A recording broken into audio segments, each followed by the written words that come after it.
I'd like to welcome everybody, councillors, my fellow councillors, Shire officers, CEO, and all in attendance here today, both online and in person, for the regular meeting of the Mansfield Shire of May 2024.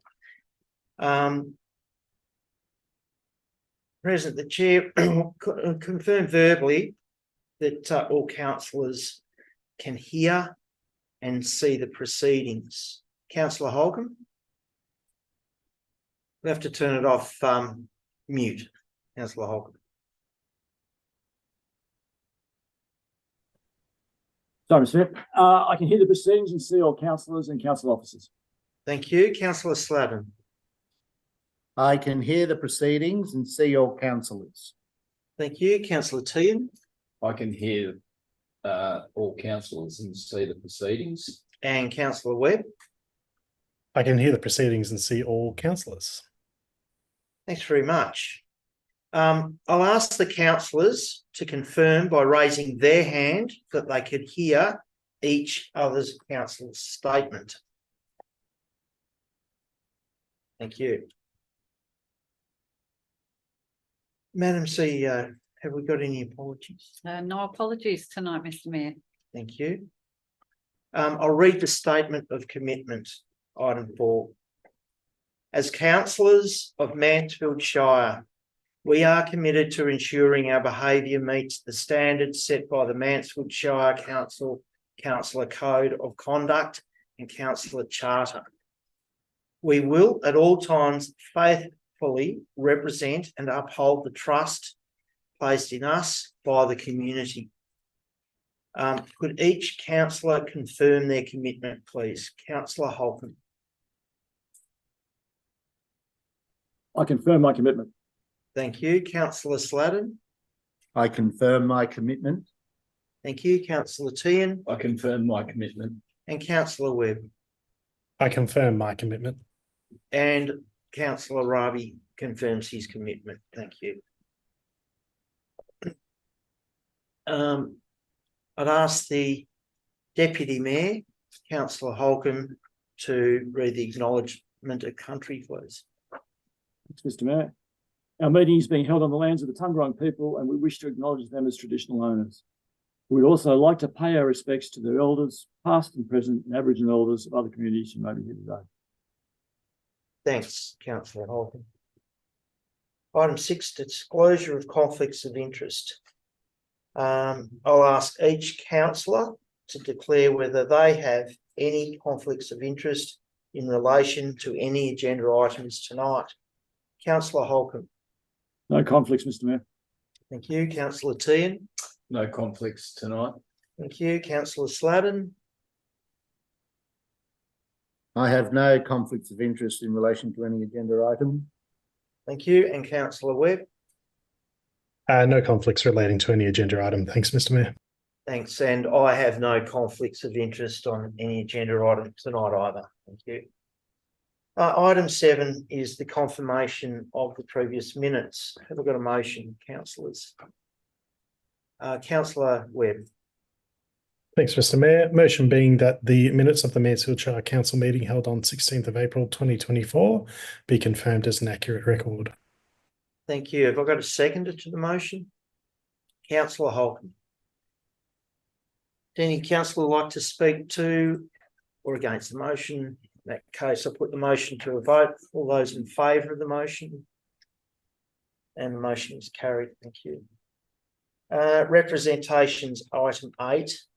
We have deputations tonight.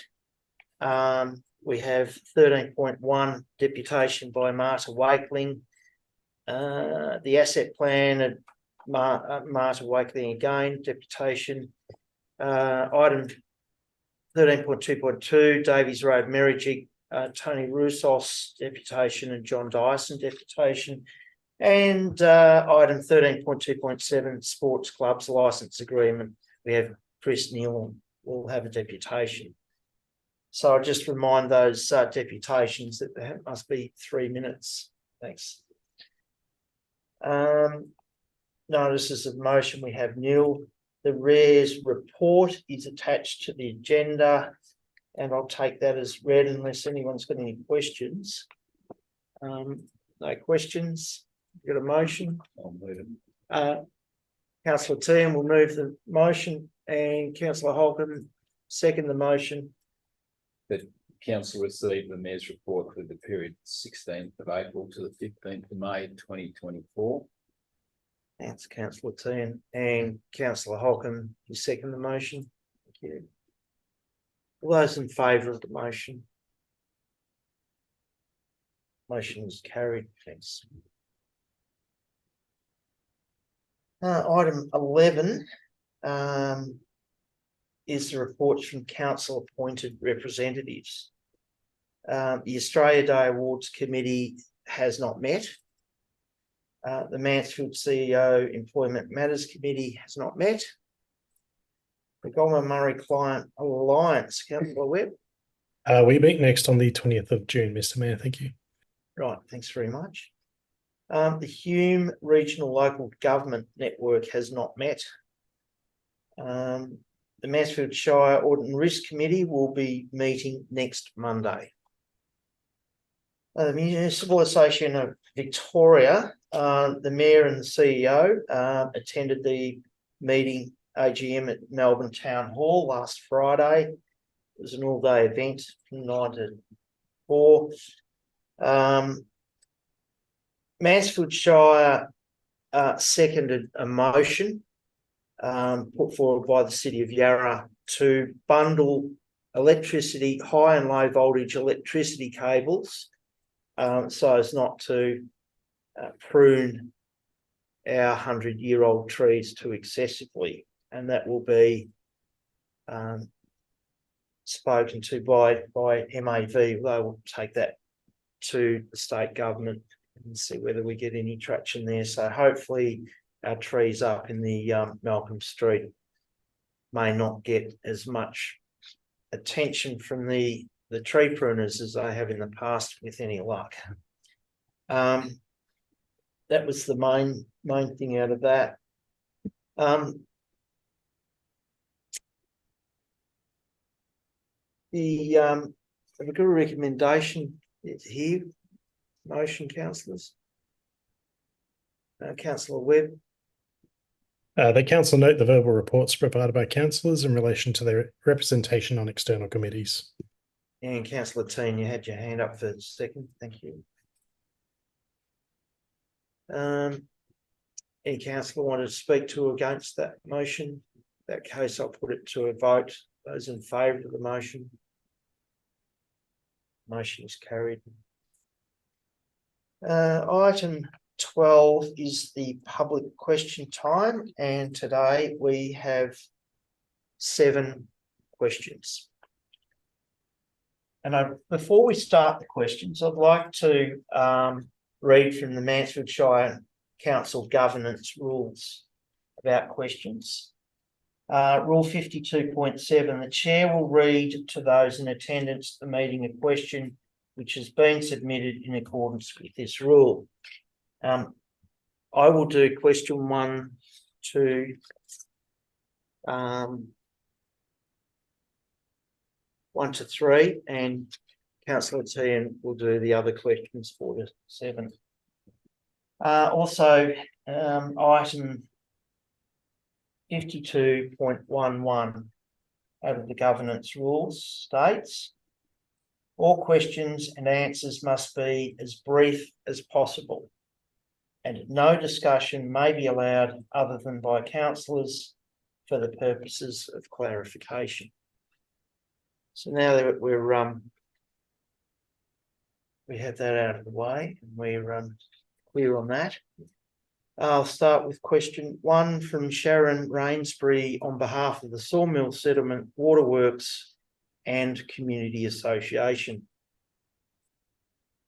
Can you please advise if the council has received a planning application or applications for any staff accommodation in Sawmill Settlement in the past 12 months? Now, these applications may relate to land on Christensen Street or Overflow Court. Our response, Sharon, is that council has issued one permit and currently has 5 applications for single dwellings in Sawmill Settlement. No 400-bed accommodation planning application has been received. And thanks, Sharon, for sending that in. Question 2 is from Ms. Moira Moss on behalf of Sustainability Mansfield. The question refers to 5 applications at lot 63 Christensen Street, Sawmill Settlement.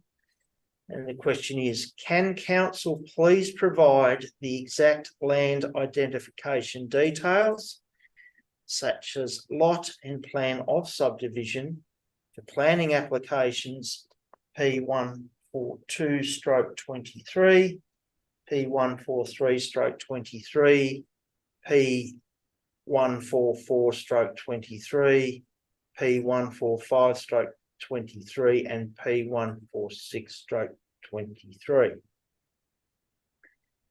Moira, Ms. Moss, our response is following. The individual parcels of land being referred to are held in common ownership under one rate assessment, with the parent property address in council system being lot 63 Christensen Street, Sawmill Settlement. The individual parcels have separate addresses and parcel identification details as follows. P145/23, 5 Overflow Road, Sawmill Settlement, in brackets lot 63, PS 630569B. P143/23, 7 Overflow Road, Sawmill Settlement, lot 64, PS 630569B. P144/23, 11 Overflow Road, Sawmill Settlement, lot 66, PS 630569B. P145/23, 13 Overflow Road, Sawmill Settlement, lot 67, PS 630569B. And P146/23, 15 Overflow Road, Sawmill Settlement, lot 68, PS 630569B. Thank you for your question. Question 3 is from Moira Moss on behalf of Sustainability Mansfield. The question refers to potential impact on the habitat of the greater glider. Have the planning applications for the lots 63, 64, 65, 66, 67, and 68 of PS 630569 been referred to the Federal Minister of the Environment as required by the Environment Protection and Biodiversity Act? Ms. Moss, our response is following. A Section 173 agreement protects one manor gum as a feeding tree for gliders through the use of a building exclusion zone. This zone impacts both lot 64 and 65. The greater glider itself is not protected under this Section 173 agreement. There is no statutory requirement under the Planning and Environment Act 1987 for these applications to be referred to the Federal Minister of Environment. However, Section 61 of the Planning and Environment Act 1987 requires that council cannot grant a permit that would breach a registered restrictive covenant, such as this 173 agreement. the council officers are aware of and comply with this agreement. If there is a permit requirement under the Environment Protection and Biodiversity Conservation Act 1999, it is the responsibility of the proponent, which is usually the developer or landowner, to comply with their responsibilities under this Act. Thank you for your question. And over to you, Councillor Tehan. Yeah, thanks, Mr. Mayor. Question 4 is from Mr. Edward Adamson regarding zoning.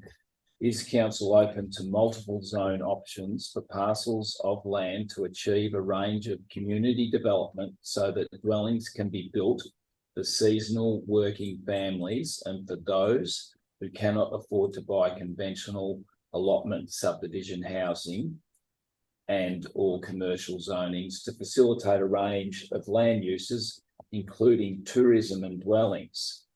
For example, mixed-use zoning at 15 Withers Lane, Mansfield.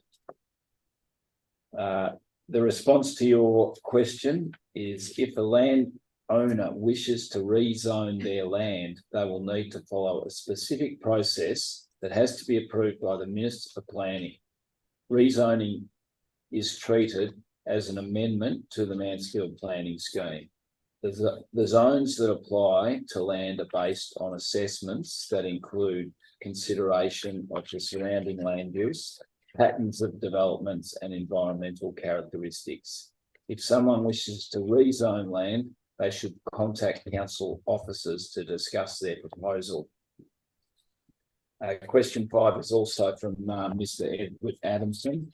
With reference to allotments on the south side of Wild Dog Road, Merridgee, bordering the old Howcliffe Track Road Reserve, does council recognise that this road reserve exists, and unless discontinued formally, should it be on the road register as required under legislation? The answer: there are a large number of road reserves across the state that are not on a road register. Council has no records of this road being on the road register or discontinued from the register. Council officers are currently investigating a request from local residents to have this road included on the road register. The question 6 is from Mr. Sean Langlands. An ABC report in April described how applications for regional worker accommodation were submitted to Regional Development Victoria's grant program. How many of the 400 units are being proposed for developments in Barwhite, Burrelite, Merridgee, Pinnacle Valley, Alpine Ridge, Sawmill Settlement, Marimba and Mansfield? Council's response is, council did not directly submit any applications for funding to the Regional Development Victoria grants. Council's involvement commenced on a workshop held in December 2023 where local stakeholders, including business owners, the Mansfield Business District Association and developers, collaborated on potential solutions for regional worker accommodation. Following this workshop, 9 private applications to the RDV grant were initially pursued, with one applicant then choosing not to submit an application. 8 expressions of interest were privately submitted. 7 of these proposals are within or near the Mansfield Township, and 1 proposal was submitted for Bonnie Doon. All would be subject to the normal planning approval process should they be pursued further by the owners of the land. Question 7, also from Mr. Sean Langlands. The guidelines of the Regional Worker Accommodation Fund required applications to submit plans, permits and letters of support from local government. What did the Shire provide to the applicants, and specifically, are there any permits involved? Response: Mansfield Shire Council provided advice to all applicants as to any permit requirements for their proposals, and also provided general letters of support for developments that provided for key worker accommodation in Mansfield Shire. No permits were issued as part of the expression of interest process. Any proposal that needs a planning permit would be subject to the normal planning application process. Mansfield Shire Council's role in facilitating regional worker accommodation initiatives underscores its commitment to addressing community needs collaboratively, while ensuring transparency with the community and confidentiality in its dealings with stakeholders. Thanks, councillor Tan. 13.1 is the Chief Officer's report, and we have a deputation to hear from Marta Wakeling on this report. And have we got Marta come? Marta, thank you very much, Marta. Just to remind you, you have 3 minutes, and I've got the timer. I like to watch it. So I know how fast to speak. Yep. Go ahead. Thank you. Thank you, Mr. Chairman, CEO, Madam CEO, councillors, ladies and gentlemen. My deputation is in relation to the CEO report, page 17, strategic planning, Delatite Valley Plan, Community Tourism Structure Plan, Mary Jig to Marimba. My question is, when will community engagement on this planning take place? Council planner Oscar Yankin spoke to us in late 23 to advise that it would start in Feb 24. However, he has since left council, and we'd like to know when community engagement will occur. We'd like to make a note that the Delatite Valley Association Inc. cannot and does not speak on behalf of the community. It can only speak and represent its members. Therefore, in consultation with community, council needs to consult more widely. And council understands that because it already looks to meet the requirements of the Local Government Act 2022 in its community input on strategic planning issues, as it demonstrated in 23, when extensive community consultation took place on the Sustainable Tourism Plan. Council met with community at the Mary Jig Hall, small business at the Motor Inn, and then a combined meeting at the Motor Inn once again. That was in order to develop input for the draft Sustainable Tourism Plan, promised for release and review June 23, delayed to September 23, promised for release Feb 24. When will this plan be released? The key drivers or the key items for discussion in this plan: a large-scale accommodation project, the Cattlemen's Hall of Fame, tracks and trails, and a family-friendly holiday camp are all already progressing. And there has been no chance for the community to make an input. For example, as has already been mentioned today, the large-scale worker housing has already had 9 applications for 400 housing units placed for grant applications for the Regional Worker Accommodation Fund. For the expression of interest, and then the second stage, the planning application, apparently approvals, permits and other documents from council were required. Once the grants are announced in June, it will be too late to consult. The money will be released. Could council please tell us where this is taking place, which I think you already have mentioned. Thank you. Thanks, Marta. Thank you. Okay, councillors, got any questions? Delegation? Okay. The CEO's report. Councillors, have you got any questions on the report? This is over response to. Yeah. In relation to the question, Oh, you can ask questions, but just to when the engagement is expected to finish. right, Yeah. okay, yeah. Yeah, happy Yeah, to provide go- that. go- There was a couple of questions there.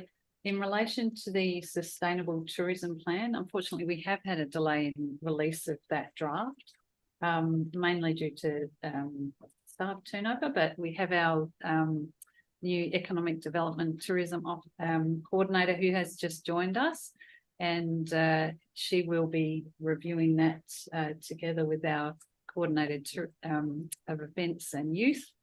And we expect to have a draft out hopefully in June. So not far away for that one. I'm sure that will be eagerly awaited. And yeah, we will be re-engaging with all of the parties that gave us some fantastic feedback as part of that original consultation. And I think the other question was in relation to the Delatite Valley plan and when that will be released. Right. The officer, I think there was a mention in the report of that the officer is currently, who has picked up that report from Oscar, is currently working on an engagement plan, and we expect to be reviewing that, I think, next week. General Manager's nodding her head there, so we will be definitely going out and engaging very widely on that, as we did for the Sustainable Tourism Plan. Thank you. That's all the questions. Yeah. Marta, are you happy with the responses? Yes, the questions? Thank you. So I don't have a date for the community engagement, which is promised that people will go, but thank you. Yeah. For answering those. Thank you. Thanks, councillor team. So the CEO's office is reporting. Councillors have questions for that to the CEO? No? No, all right. So I'll put that as a motion in front of us. Councillor team. The council receives and notes the Chief Executive Officer report for the period 1st of April 2024 to the 30th of April 2024. Thank you. We've got a seconder. Councillor Holcomb. Thank you. And all those in favour of that motion. The motion is carried. Item 13.2.1 is the asset plan, and we have a deputation by Ms. Marta Wakeling. Gina and Nada as well. Beg your pardon? Gina and Nada coming in against. Oh, are they? Yeah, just For this one? the asset plan. Yeah. Oh, yeah. Here they are. So the responsible officers, asset management officer, Shudita Sharma. And Imad. Gosh, Welcome. I feel privileged. Hello. Nice to see you both again. Marta is here to a deputation, and same thing again, Marta. 3 minutes. Lovely. Thank you. I'll press the right button this time. Thank you. My second and final deputation today is in regards to the asset plan. Firstly, page 33, disposal of assets. Sale of assets to council staff. Transfer of assets to another entity. I strongly recommend that these are removed from the document in order to protect staff from allegations of impropriety and to protect assets from being transferred without appropriate compensation. However, my main deputation is in regards to roads. No surprise. Page 36, Appendix A, Transport Asset Management Plan. The table may be inaccurate or incomplete. We believe that not everything is currently on the council register. This is a concern if the table is incorrect and underestimates the length and value of Shire roads and assets. This has implications for valuation, adequate insurance coverage, budget allocations, roadworks staffing, roadwork schedules. We are currently working with the CEO and the engineers to relist a government road. It was on the asset register and somehow fell off the maintenance schedule too. We've been working on this since November 23, when the issue was identified at the workshop. The Old Harquair Track is a simple dirt road, the lowest level road class, with a 2-year resurface grading schedule. It's about 896 metres in length. It provides the only and essential access to southern parts of our properties. And so, as you can imagine, we're keen to get this road registered. We are grateful and thank CEO and engineers who met us on site on the 12th of April. They are looking into this issue for us and have updated the councillors at their May briefing. We have received a lot of work and action on this in the past few days. Phone calls and emails from CEO, emails today, letters from Sujita and Imad to all the residents. So we appreciate the action that is being taken on this issue. We hope to have the road relisted and graded as soon as possible. We note that there is 37,000 surplus from rural roads that was reported in the quarterly budget at a couple of meetings ago to council. We hope to be able to give you a project in order to help spend those funds. We believe that relisting this government road will go towards providing a more complete road register and a more accurate estimate of the valuation of council road assets. And I thank you for this opportunity to speak with you today. Thank you. You got a response? Sorry, sorry. See you. Go first. No, go for your life, councillor team. No, I was just the Old Harquair Track. Yes. Obviously, it services your property. Absolutely. So at the moment you're not unable to access your property adequately. You're dwelling, is that right? Or CEO couldn't get past the first lot of road humps in her car unless you have a high lift, super muscled up 4-wheel drive. It's not possible. The main drainage humps are right in front of our gate. So if they were 50 metres further along, it wouldn't be an issue. Just gentle grading for the rest of the road and the little humps where CEO had to park her car would be adequate to keep that track in a safe and serviceable condition. And that's the only access you have to your to that part of the property. Absolutely. Timbertop Creek bisects all of our properties along the road. So the southern part, before the subdivision in 1999, the southern part of the estate was accessed from the Old Harquair Track. It's listed on the subdivision as a government road, and it provided from day one access to the southern paddocks of the properties. At the time of subdivision, Wild Dog Road was created in order to access the parts of the properties north of Timbertop Creek. As you can imagine, it's very steep and the creek bisects the properties. You can't drive through the creek. Both roads are required.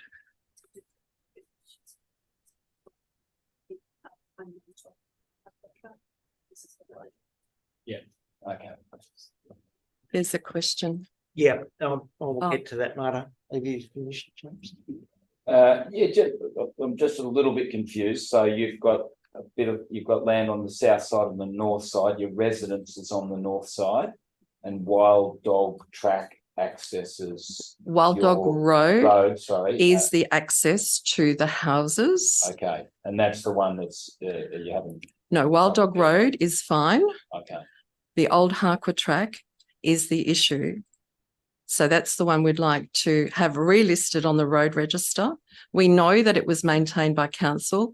It's in fire management records. We have copies of those and I've provided them to Kerry, who I'm sure has passed them on. It has been regularly graded in the past by Shire for fire management purposes. It's not the whole road because, as you know, there is a Crown lease that has been taken out by Timbertop over quite a substantial section of the road. So what we're only asking for is the grading and the servicing of a section of the road to allow access for the property owners to their properties. Thanks. Councillor Holcomb, you have a question? Yeah, cycling, what, thanks for the presentation too, by the way. Thank you. How many houses are up there? There are 7 properties from memory, or Sujita, is it 9? 7? 7? Yes. 7. Thank you. And full-time residents? There are some full-time residents. There are 3 full-time residents and there are holiday makers, holiday home owners, but they all pay the same amount of rates. Yeah, I understand all that. And when was it deregistered? We don't know when it slipped off the register. And so you don't know when or why? It hasn't slipped off the council's road register. The road itself has not been delisted. There is no record of the road being delisted. Thank you. Any other councillors got questions? Ms. Wakely? And has the CEO got a response at all? You want to make any response? Yeah, through you, Mr. Mayor, Yes. happy to assist. We still are investigating this one. We definitely, Ms. Wakeling's absolutely right. We did go for a drive along there and couldn't get any further. There is some cost involved in upgrading the road because of the, it is essentially probably best described as a track at the moment. So she's quite correct in that it hasn't been maintained for some time, and we still are investigating the history of this road as to when the subdivision happened, which was some time ago, as Ms. Wakeling has pointed out. At that time, council started to maintain what is currently known as the Halpa track, and this road was not maintained, or if it was maintained intermittently. We're still going down the barrel on that one. So there is a report coming to council in relation to that. We're currently out on engagement at the moment for our road register and a road management plan, seeking submissions from residents as part of that. And the visit we made to Ms. Wakeling's and her neighbours request was actually in support of investigating some of the requests that we've received as part of that process. So we've prepared an estimate of the works required. We're currently reviewing that at officer level, and we'll provide an update in an upcoming meeting as part of that consultation results report to council. Okay, so we've got engagement. It's coming to council for a briefing, and then probably maybe coming to council meeting. Yeah. Okay, so that's good outcome. Yes, thank you. I just wanted to say we have been there since 2017, and as per the documentation and the letters, we recall it being graded twice since we've been there, and so do our neighbours. So we're not quite sure whether it was during COVID that something happened and it just hasn't been maintained since then, but it has deteriorated substantially since around 2020. So I have one question. Yes.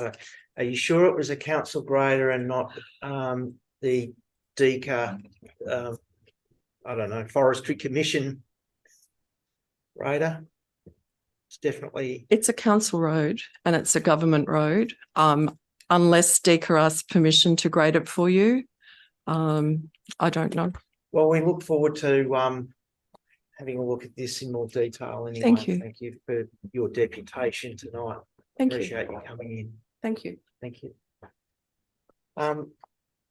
Councillors, 13.2.1 is the asset plan. The responsible officers, Sajida Sharma and Imad are here with us. Have we got any questions?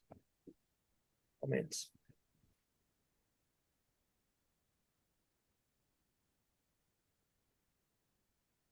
No?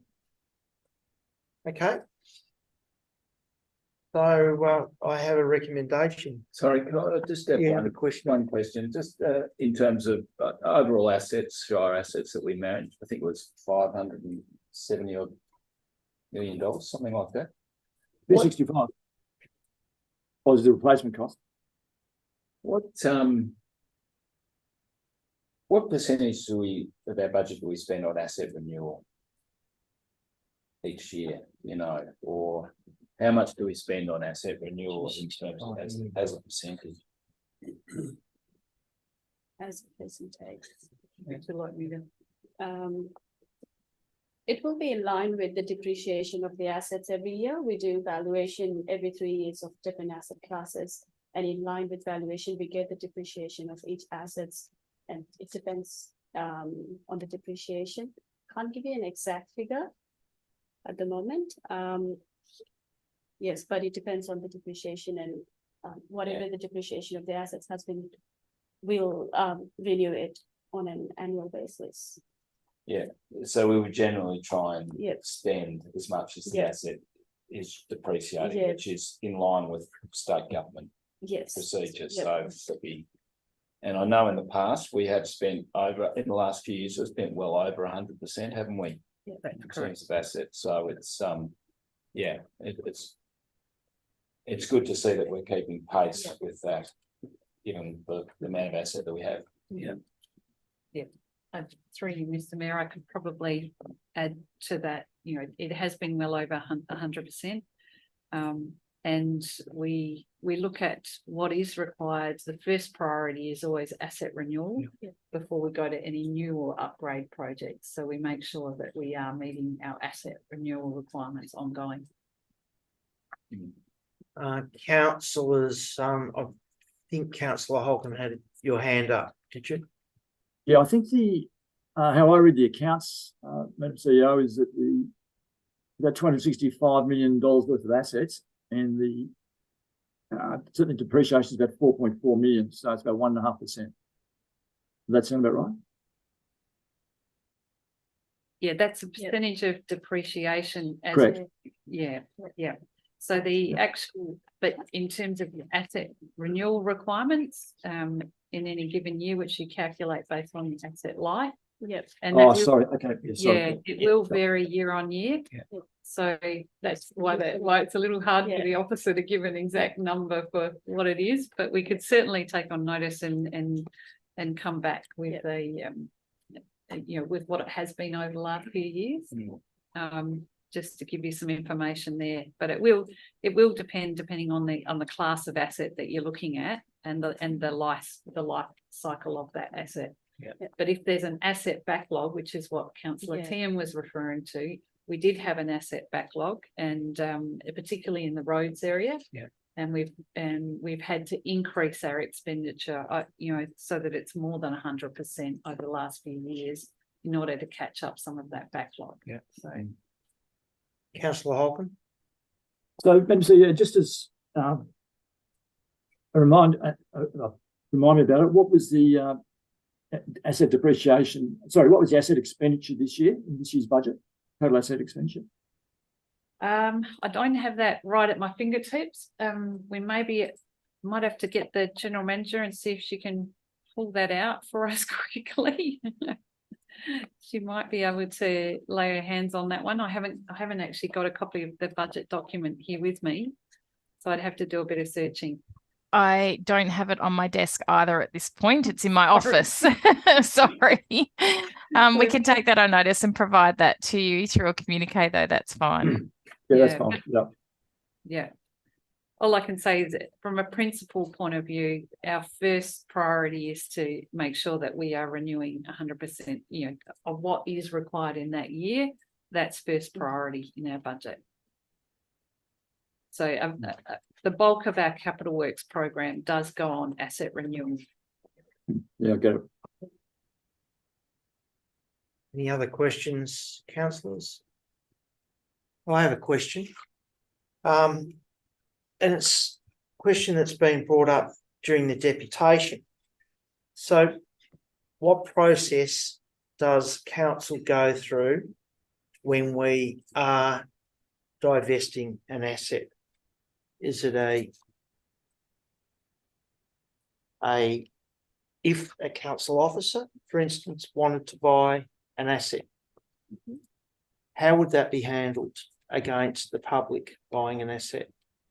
I might ask, through you, Mr. Mayor, Yeah. I might actually ask the general manager to Yeah. answer that one. I think she was involved in reviewing that procedure. Excellent.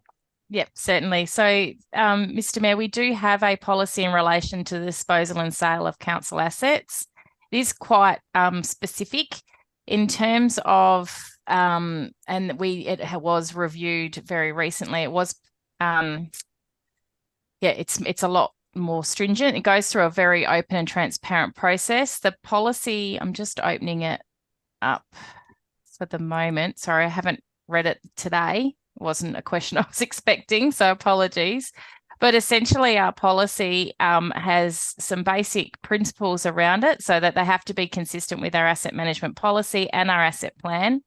We have to be, has to be open and effective competition to make sure that we get any sales can stand up to that public scrutiny that Marta was referring to in that regard, that we have an independent method of disposal where appropriate. We maximise the community value of any asset that's disposed of. We're ethical and deal fairly, and we make sure we keep our records properly. One of the, in terms of the methods of asset disposal, they range from things like trade-ins, expressions of interest and things like that, depending on the value of the project or the item that we want to dispose of. There is some opportunities in there for us to donate it to charities or community organisations. So if council has an asset that is surplus, and not of high value, but might be useful to, say, a sporting organisation or a community group, we would prefer there's the provision to be able to donate assets, things like a ballet bar or something like that might be able to go to a community group that would be able to use it in a positive way if we're not using things. But generally for items of a higher value, they do have to go through a public process through an independent body. Thank you. Thanks for that. Councillors, are there any other questions for this responsible officer? In that case, definitely no questions. Let me get. Okay, there's a recommendation in front of you. Councillor Holcomb. Thanks, Mr. Mayor. That council adopts the Mansfield Shire Council Asset Plan 2033. Thank you. And have I got a seconder to the motion? Councillor Webb, I think, got his hand up first. Does anyone want to speak to the motion? Councillor Holcomb. Yeah, I will. Just very briefly, I'd just like to acknowledge, and it's come up before by Ms. Wakeling, I think, in terms of community engagement. There's been an awful lot of community engagement on this, and I think the first community engagement was in 15th of November 23 and went through to the 14th of March with a number of different in different formats. And so I think the community engagement has been extremely pleasing, I think, from a council's perspective, that it's been well and truly out there, been out there for some time. It's been some good feedback, and it's extremely important that we get that feedback because there's $265 million worth of assets there. So we want to hear about it. So I'm really pleased with the work that Imad and Sagita have done on this in terms of letting the community get involved and letting us know where some of the shortfalls are that we need to put into the budget, into this plan, which has been done. Thank you, councillor Holcomb. Does anyone else want to speak to councillor Webb? Thanks, Mr. Mayor. Yeah, I'd just like to mirror councillor Holcomb's comments, and just to see that having the report detail the information we receive from community, and I guess the actions that community that council will be taking in response to those has been really beneficial for us as councillors to understand that the engagement process is working, and that we are changing our actions based around that. Thanks, Mr. Mayor. Thanks, councillor Webb. Any other councillors want to speak to the motion? Councillor Tian. Yeah, I'd like to just congratulate the officers on a really good document, and just to remind everyone that it is a fluid document and that we are able to change according to community needs. I think the community needs have been really well highlighted through the community engagement. It's interesting to note that 60% of council assets are roads. It's an incredible road network we have for a small shire, and just to maintain and upgrade that, it takes a hell of a lot of work.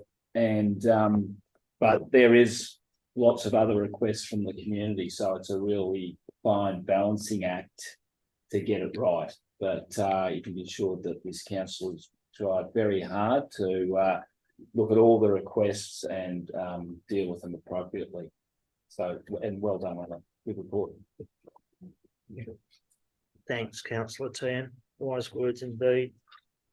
Well, there is. We'll put the motion to a vote then, councillors. All those in favour? And the motion is carried. Thank you.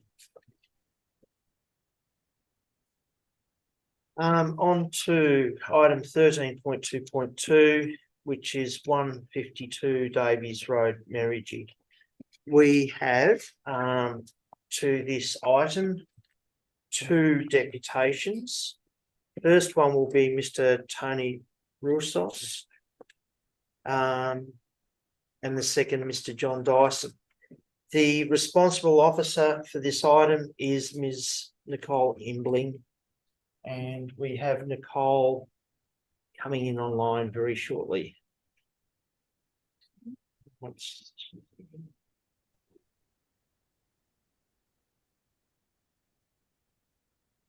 Ms. Imbling, good evening and welcome to our meeting. Good evening, thank you. Thank you. So, Ms. Imbling, we have 2 deputations tonight to this. The first one will be Mr. Tony Roussos, and then second, Mr. John Dyson. So, Tony, I see you there. You can take the podium, and same thing again. I'll give you 3 minutes. Thank you.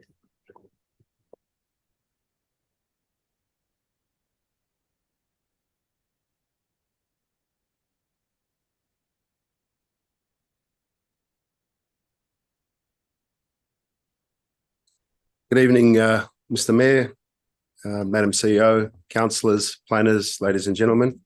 Thank you for giving me this opportunity to present my deputation tonight. My name is Tony Roussos.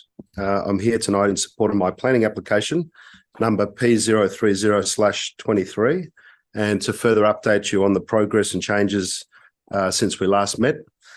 Since the last council meeting, we've taken the opportunity, having listened to what was discussed at the meeting, and readdressed our plans and application, primarily in context with the existing unpermitted structure. Further to this, and in consideration of all the impacts, we have chosen to remove the existing structure, and with that also remove any unfair advantage that may have seen to be gained. We feel that this is a fair and equitable outcome for all stakeholders, and it aims to remove any doubt as to our commitment and sincerity and transparency in acting and developing developing the land within the wider planning scheme for the farm zone properties.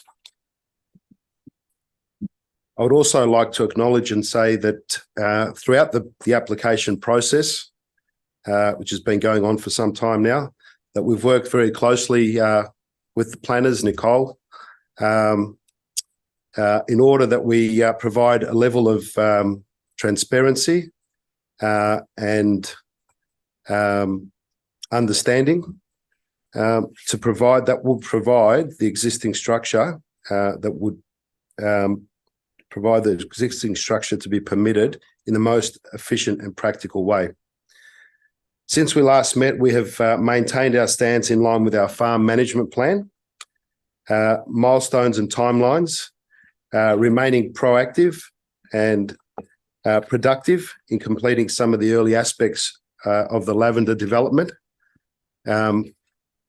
Irrespective of the delays, we have continued with those developments. Namely, we've installed drainage lines. We've set out the first stage of the lavender area. We've addressed the ground conditions and weeds that were in that area. We've also turned the soil and introduced a high quality lime to produce a higher quality of soil, and also in that achieving the recommended pH level for our lavender. I can assure you that we will continue to focus our efforts and work within the farm management timelines while adhering to the conditions that have been set out so that we achieve all the relevant milestones and simultaneously address the removal of the existing structure. It's 3 minutes, Tony, so wrap it up quickly, please. I acknowledge and understand the level of commitment that we have undertaken in developing the land to build our family home and develop our lavender farm. And while we are excited to see it mature and come to fruition, I wish to reassure you that I will take all practical measures to complete the development with complete cooperation and transparency and within the set requirements. Thank you. Thank you for your time, and thank you for allowing me to present my deputation. Thanks, Mr. Roussos. Councillors, have you got any questions for Mr. Roussos? Councillor Webb. Thank you, Mr. Mayor. Thanks, Mr. Roussos, for your deputation. Just one question. When did the demolition of the existing structure take place? What date? Sorry, just clarify the question, Councillor. Sorry. What date did the demolition of the existing structure take place? What date? To best answer your question, according to the correspondence with planning, we've got 60 days from the date of issued a permit to have that structure removed. Right, so it hasn't been demolished yet, but it will be as part of the. Correct. Yeah, we've got 60 days to address that, Councillor. Understood. Thank you very much, Tony. Thank you. Councillor Holcomb. Thanks, Mr. Mayor. Mr. Roussos, thanks for those words. Thank you. Mr. Roussos, the history of compliance on this site has been, in very diplomatic terms, has been pretty ordinary over the last 4 to 5 years. And it's created a degree of mistrust, certainly within the local community, which I think you probably gathered by the number of objectors, and also as a councillor as well, it doesn't fill me full of confidence that the going forward is not going to be replicated from what has happened in the past. What sort of assurances can you give here and now that what you say you're going to do, as opposed to what has happened in the past? Thank you, Councillor. Look, I guess what you're asking is, would we ignore the conditions? Absolutely not. There's more than 30 conditions that have been imposed, all of which we will work through. We obviously have a timeline with our farm management plan that sets out the times for which certain works have to be done. The whole process, Councillor, will be overseen closely, as you would imagine, by the council officers, the planning officers, and any other relevant departments that are required to oversee aspects of the development. I think you could probably gather that we're quite committed. And yes, I understand there's been some challenges along the way. I'm here today in person to address that. I certainly don't wish to further complicate our matter. My sole focus will be to address all the aspects that Councillor Embling has conditioned on our application, which I think exceeds 30. We obviously have got people working with us as well, Ross McKinnon, Tom from Navy Blue Planning. So we've got people that we can rely on to interpret the regulations that we're required to meet. Transparency and meeting those timelines is a priority. I don't wish to jeopardise my position any further. So I am guided to some extent by Nicole and the legislation, and as I say, the various conditions that have been imposed on our application.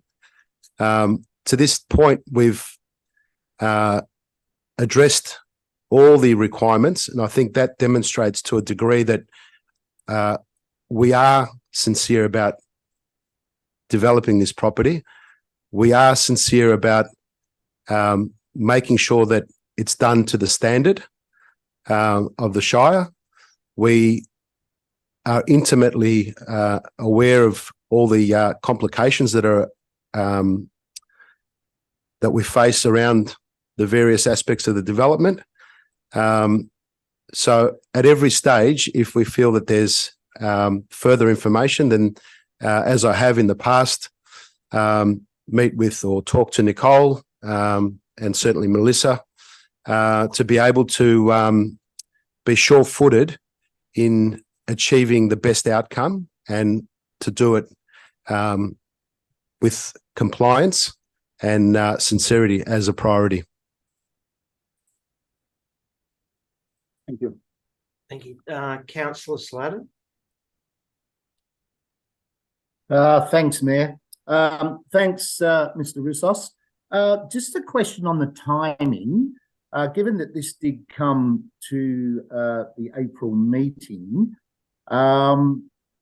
the decision to remove the existing dwellings occurred on what date, and how was that notified to the planning department?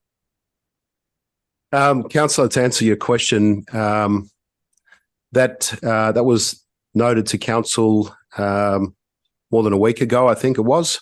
I did write to council through Nicole to get further feedback based on our last discussion at the last council meeting to better inform council and also provide as much information as possible around any changes.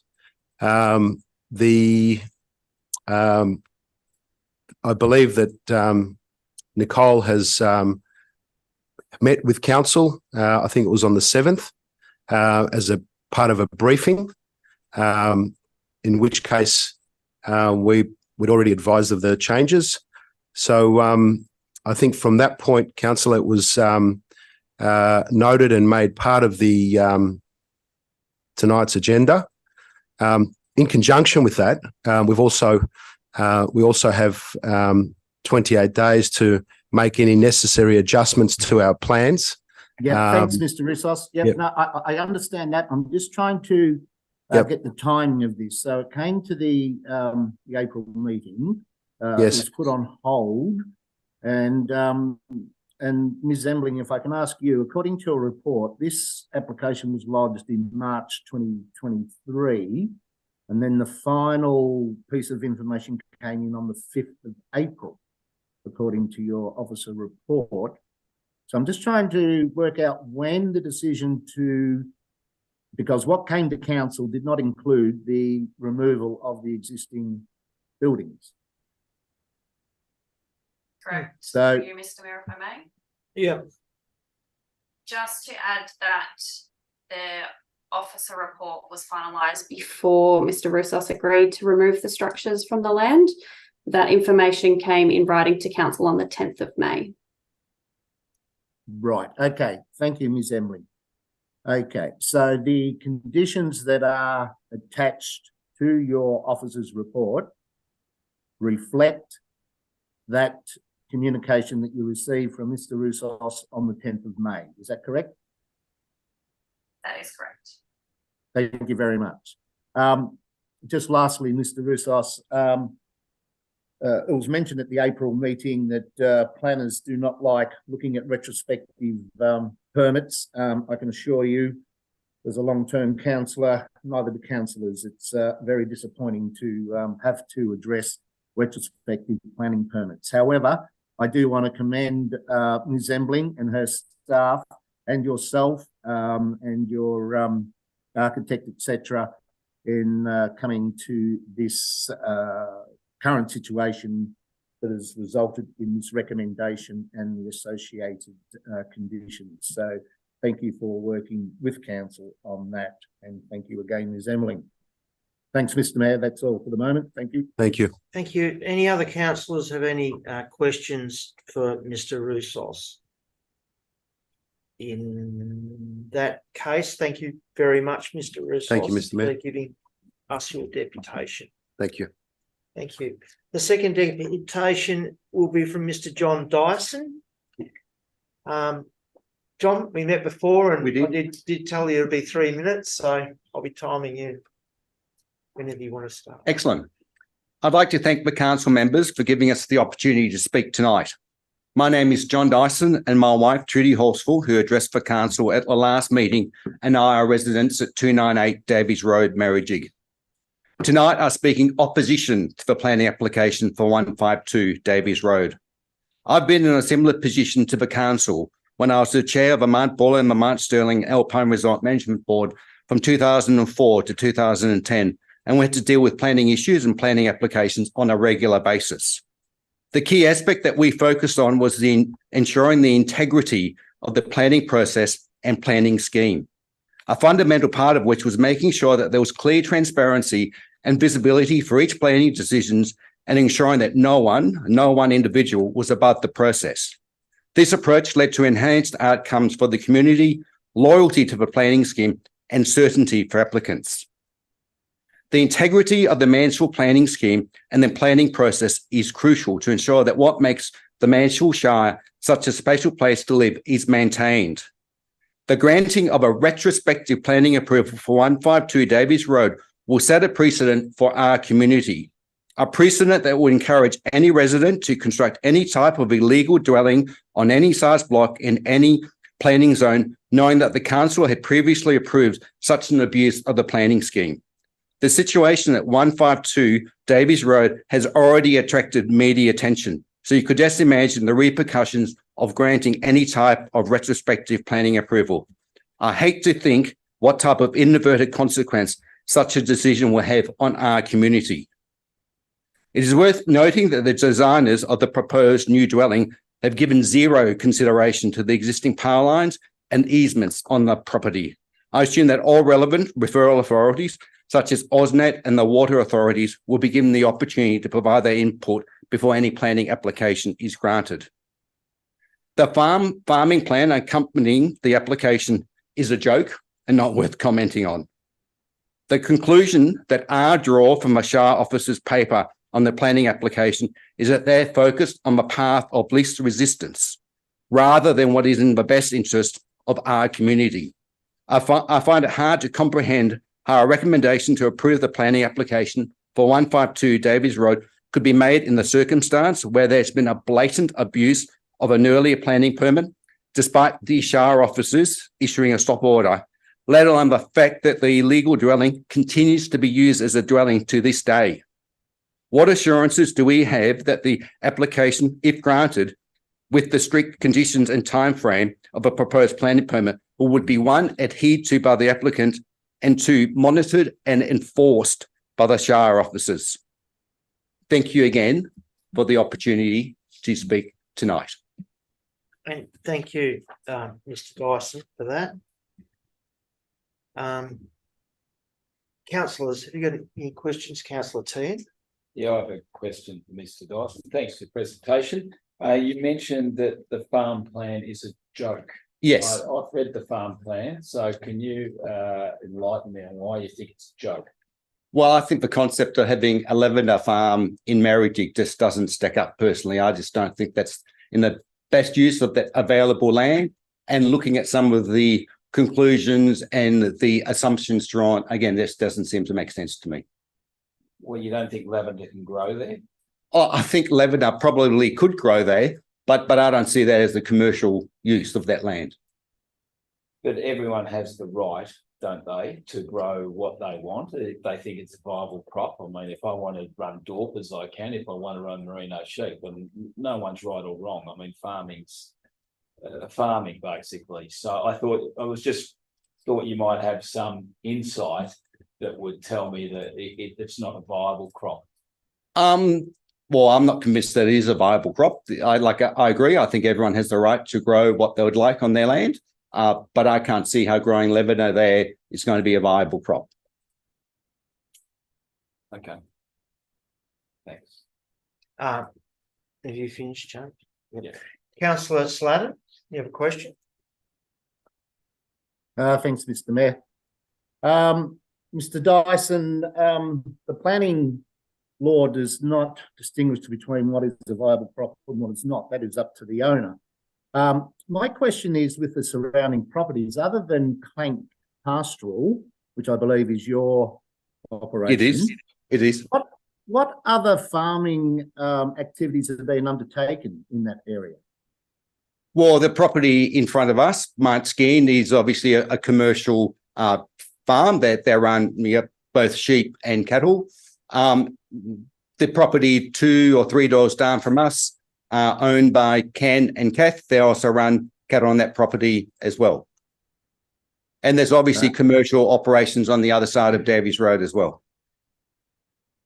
Okay, because, well, just my observation from visiting the area, they're single dwellings and the majority of the residences appear to be lifestyle rather than farming concerns. But that was just my. I would not disagree with that. I think most houses on that right-hand side of Davies Road are more lifestyle properties. Yeah.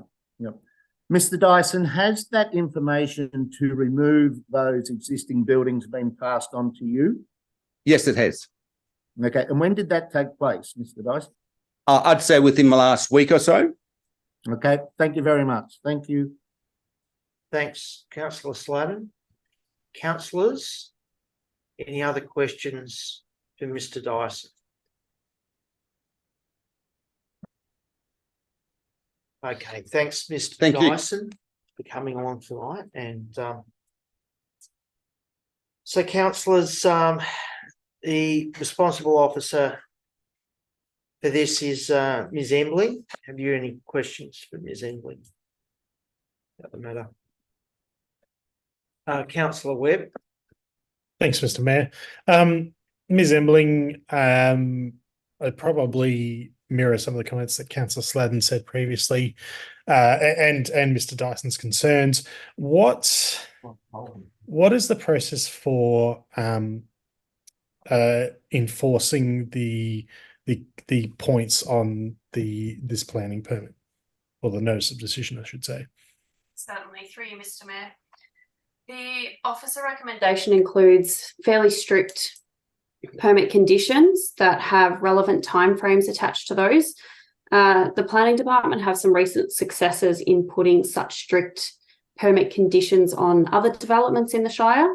It does allow for quite proactive compliance action to be undertaken rather than reactive.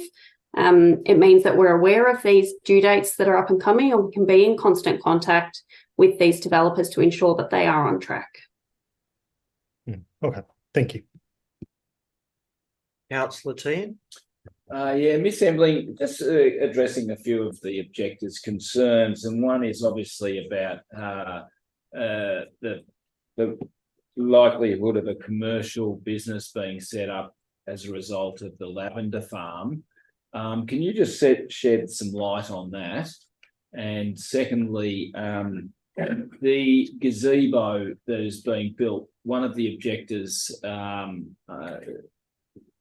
questions whether it may be used as a wedding chapel, which was one in the prior application down the track, and what processes they would have to go through if that was the case. If that was the case. Certainly, through you, Mr. Mayor. To address your first question, Councillor Teagan, the farm management plan does detail lavender operations. As I believe we've previously discussed, the farming actions and operations proposed actually do not require a planning permit. It is up to that landowner to undertake farming activities on the land in accordance with the planning scheme. The proposal for that lavender farm does comply with a Section 1 requirement, meaning planning permit is not triggered for that farming use. It has merely been provided to council to support the proposal for the dwelling and to justify the land use on the areas not being proposed for domestic purposes. Does that answer that part of the question before I move on? Yeah. But more specifically, if in the farming plan it mentions that something like, you know, if the farmer was wanting to have a farm gate stall and say sell lavender oil, would he have to then apply for a permit to do that? So there are certain opportunities for people to undertake those kind of processes. So having a trade stand at a front gate usually requires a local law permit application, completely separate to the planning space. Alternatively, there are ways in which you can operate a home-based business, so selling those products online that might not require a planning permit as well. So there will be avenues for them to distribute those products for sale that wouldn't require a planning permit. Additionally, they could go to community markets and things like that as well. Yeah, and if that was the case that they had to get a local law permit, would neighbours be able to object to that? I might defer that one to General Manager, as I don't work in the local law space. Certainly, through you, Mr. Mayor, the local law permit, generally the applications aren't subject to a public notification period. They are usually a performance-based measure where it will be that where it doesn't impact on neighbouring properties. So normally a local law permit, if anything, would be for someone to have a small cart of some kind where you'll have things like eggs or things like that at the front gate of a property. When they get larger than that, it usually will trigger the need for a planning permit and get beyond the local laws. So local laws is generally pretty low key and just a way for farmers to be able to sell some small product if they've got it, but it's not set up for large scale sales by any stretch of the imagination. So any retail element would then have to come through the planning process, but the small scale things that could be considered with a local law permit are generally not hard to manage and generally not impacting on neighbours. So if they are, we wouldn't issue a permit. Generally, that's how it works. Yeah, we also are doing a local law review. So one of the things we will be seeking is input from the community. Sorry, I'm going to take the moment to plug for that.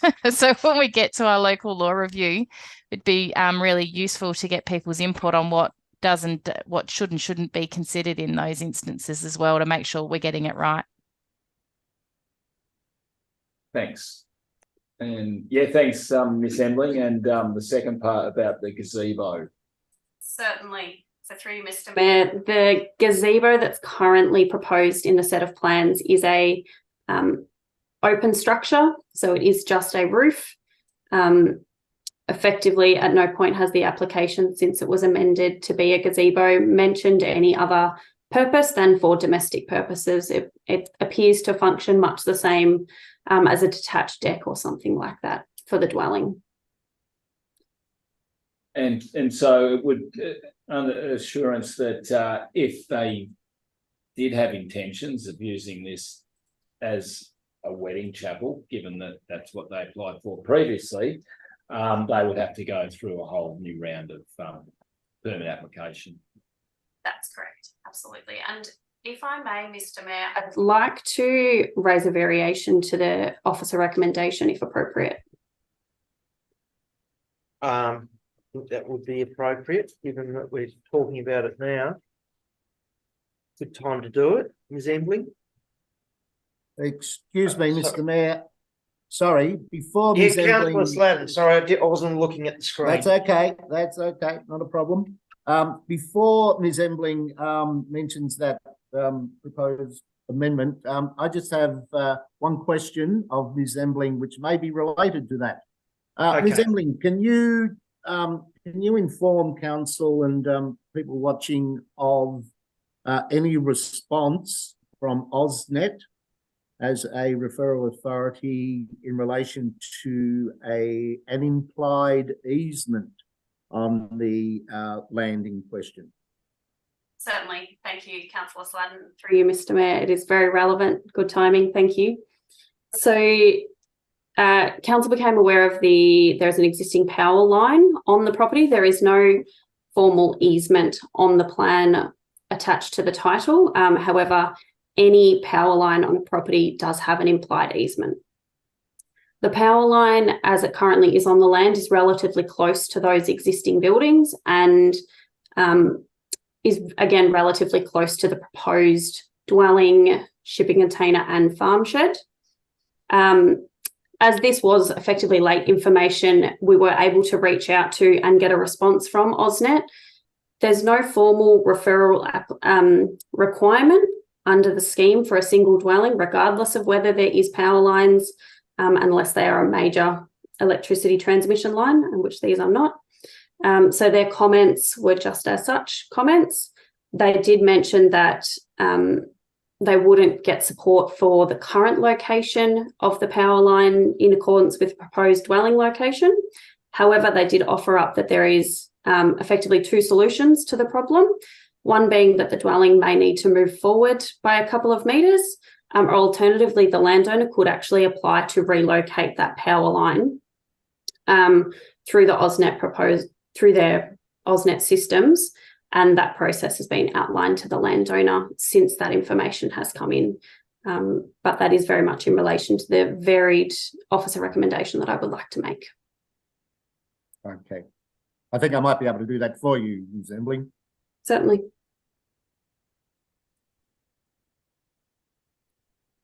When Mr. Mayor asked for Yeah, the appropriate time. well, I've got a couple of questions, but not sure where this falls into the system, Councillor Sladen, whether we do this now or at the end of the.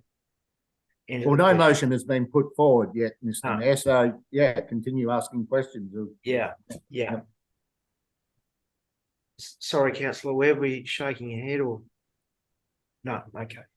Just had a crick, Mr. Mayor. Oh, sorry, good. Any other questions? I have one. Ms. Embling, there was mention in some of the correspondence that the property was not over 40 hectares in size. And I've got the plan in front of me in figure 1 on page 17 of 71. Can you tell me the size of the blocks generally bordering 152? Are any of those over 40 hectares? Thank you, Mr. Mayor. The subject land at 152 Davies Road is approximately 7.7 hectares. The adjoining parcels of land directly to the south and the east are roughly of the same size. That's just my visual analysis of those. To the west, you do have at least one property that is very much well and truly over 40 hectares in size, which is actually connected at the north as well. It is quite a large allotment. Beyond that, the land area is surrounded by properties of varying sizes, many of those quite close to 40 hectares, if not just over. Okay, so the immediate vicinity of 152 are the same. Yeah, that's correct. 7 or 8 hectares. Okay. Thank you. Councillor Holcomb. Thanks, Sorry. Mr. Mayor. And apologies for dropping out with my internet there. And this may have been covered in my absence, Mr. Mayor, but just getting back to the compliance side, with there's obviously some holes in our compliance some years ago in addressing this issue. What's being done and to make sure from our side that from a compliance issue like this, when it is detected, it's acted on and enforced at that point in time. Forgetting the history, I'd be interested to know why it happened and what are we going to do now to make sure it doesn't happen again going forward. Certainly. So it was briefly mentioned that the permit conditions relative to in this officer recommendation are fairly strict and provide tight timeframes, which means that we can proactively ensure compliance. But in terms of other compliance matters, I might defer to our general manager who looks after the compliance team. Thank you. I'm happy to speak to that. So through you, Mr. Mayor, in terms of compliance, yes, we haven't, over the last couple of years, we have been changing or working quite closely with our compliance team to tighten up and improve our approach to compliance. We work in a facilitatory way to try and reach compliance, be that through either the removal of illegal works or by, if where appropriate, allowing retrospective permits, with consideration to the comments made earlier by Mr. Dyson. And we do take compliance with our planning scheme very seriously.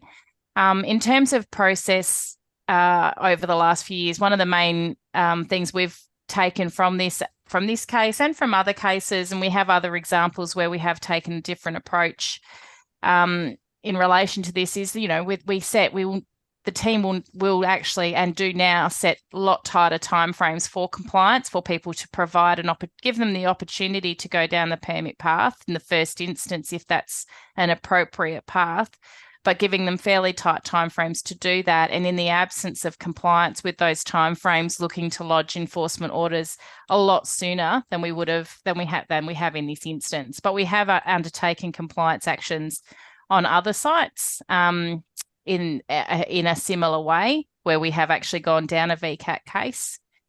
The reason it hasn't happened in the past is there's a lot of time and cost implications with VCAT. So we do try to get through a compliance matter without having to refer to that. From lodgement of an enforcement order to getting a VCAT hearing, your timeframes are usually 6 to 8 months before you even have a meeting to discuss the case. So in light of those sort of timeframes, we do try to resolve them without referring to that, but we are working with a much tighter timeframe for other compliance matters where VCAT enforcement orders will be lodged a lot sooner than we would have done in this case. I hope that helps address it, but it is something we take very seriously. And the team has been excellent and have learned a lot from a lot of these different cases that we've had. And we do have a fairly young team in some instances, and our compliance team is working really hard to try and address these matters across the municipality. Just add through you, Mr. Mayor, Yeah. we also have reviewed the resources in that area and the team structure to allow an improved focus, you know, based on the feedback we were getting from community and council. That is correct. So yes, through you, Mr. Mayor, originally when this case first started, we had one officer level person only working on compliance matters and a stat planning team that wasn't fully resourced. Now we've got extra resources in our stat planning team, with thanks to council for supporting that. In addition, we've got a higher level compliance coordinator in the organisation now that is better equipped to deal with these matters than was perhaps 3 years ago when this matter started. Okay, councillors, Councillor Tehan, did you have a question? Well, I do. Mine was similar to Councillor Holcomb's question. Okay. So, but there is just one more point. In the report, it says that plans of the shipping container have not been provided with the application as it is existing on the land, but it's not existing in the place where it was originally supposed to be. So, is it correct, I guess, in where it's sited now. Is that all legitimate? Through you, Mr. Mayor, the location of for the shipping container is shown on the site plan. To clarify, we do not have floor or elevation plans for the shipping container. As part of the previous compliance action undertaken for this site, there was an outcome that shipping container got painted in a suitable muted colour that does comply with our planning scheme. We do have suitable evidence to show that shipping container is now painted. And as such, it's not considered necessary that we would endorse plans with the planning permit, given that it is on the land in a form that is suitable. Thanks. Councillors, we got any other questions? In that case, there is a officer recommendation. Councillor Slatton. Yes, Councillor Slatton. Thank you, Mr. Mayor. I would like to move the officer's recommendation with one amendment. And that amendment refers to the first, so number one, the first condition, condition one, which starts prior to the commencement of any works on site. Amended plans are required to be submitted to and approved by the responsible authority. Under that, there is A, B, C, and D. I wish to add an E that states site plan showing the location of the implied electricity easement for the power line south of the proposed dwelling, with the required setbacks for all buildings and works in accordance with the requirements of AusNet electricity services. Councillor officers, have you got that written down now? Okay. You want me to repeat it? You need to repeat, Mrs. Crane?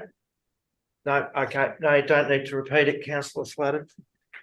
Okay, so therefore the motion is the council issue a notice of decision to grant a permit for planning application P030/23 for use and development of a land for a dwelling, 2-outbuilding, shipping container and gazebo, and an agricultural shed on lot 11 PS 14582N, commonly addressed as 152 Davies Road, Merrijig, in accordance with the endorsed plans and subject to the following conditions as outlined on pages 34 to 39 of the council agenda. Roger that. Have we got a seconder to that motion? Councillor Webb. Would anyone like to speak to the motion? Councillor Webb. Thank you, Mr. Mayor. I can't remember a more contentious planning approval since I've been in council, to be totally honest.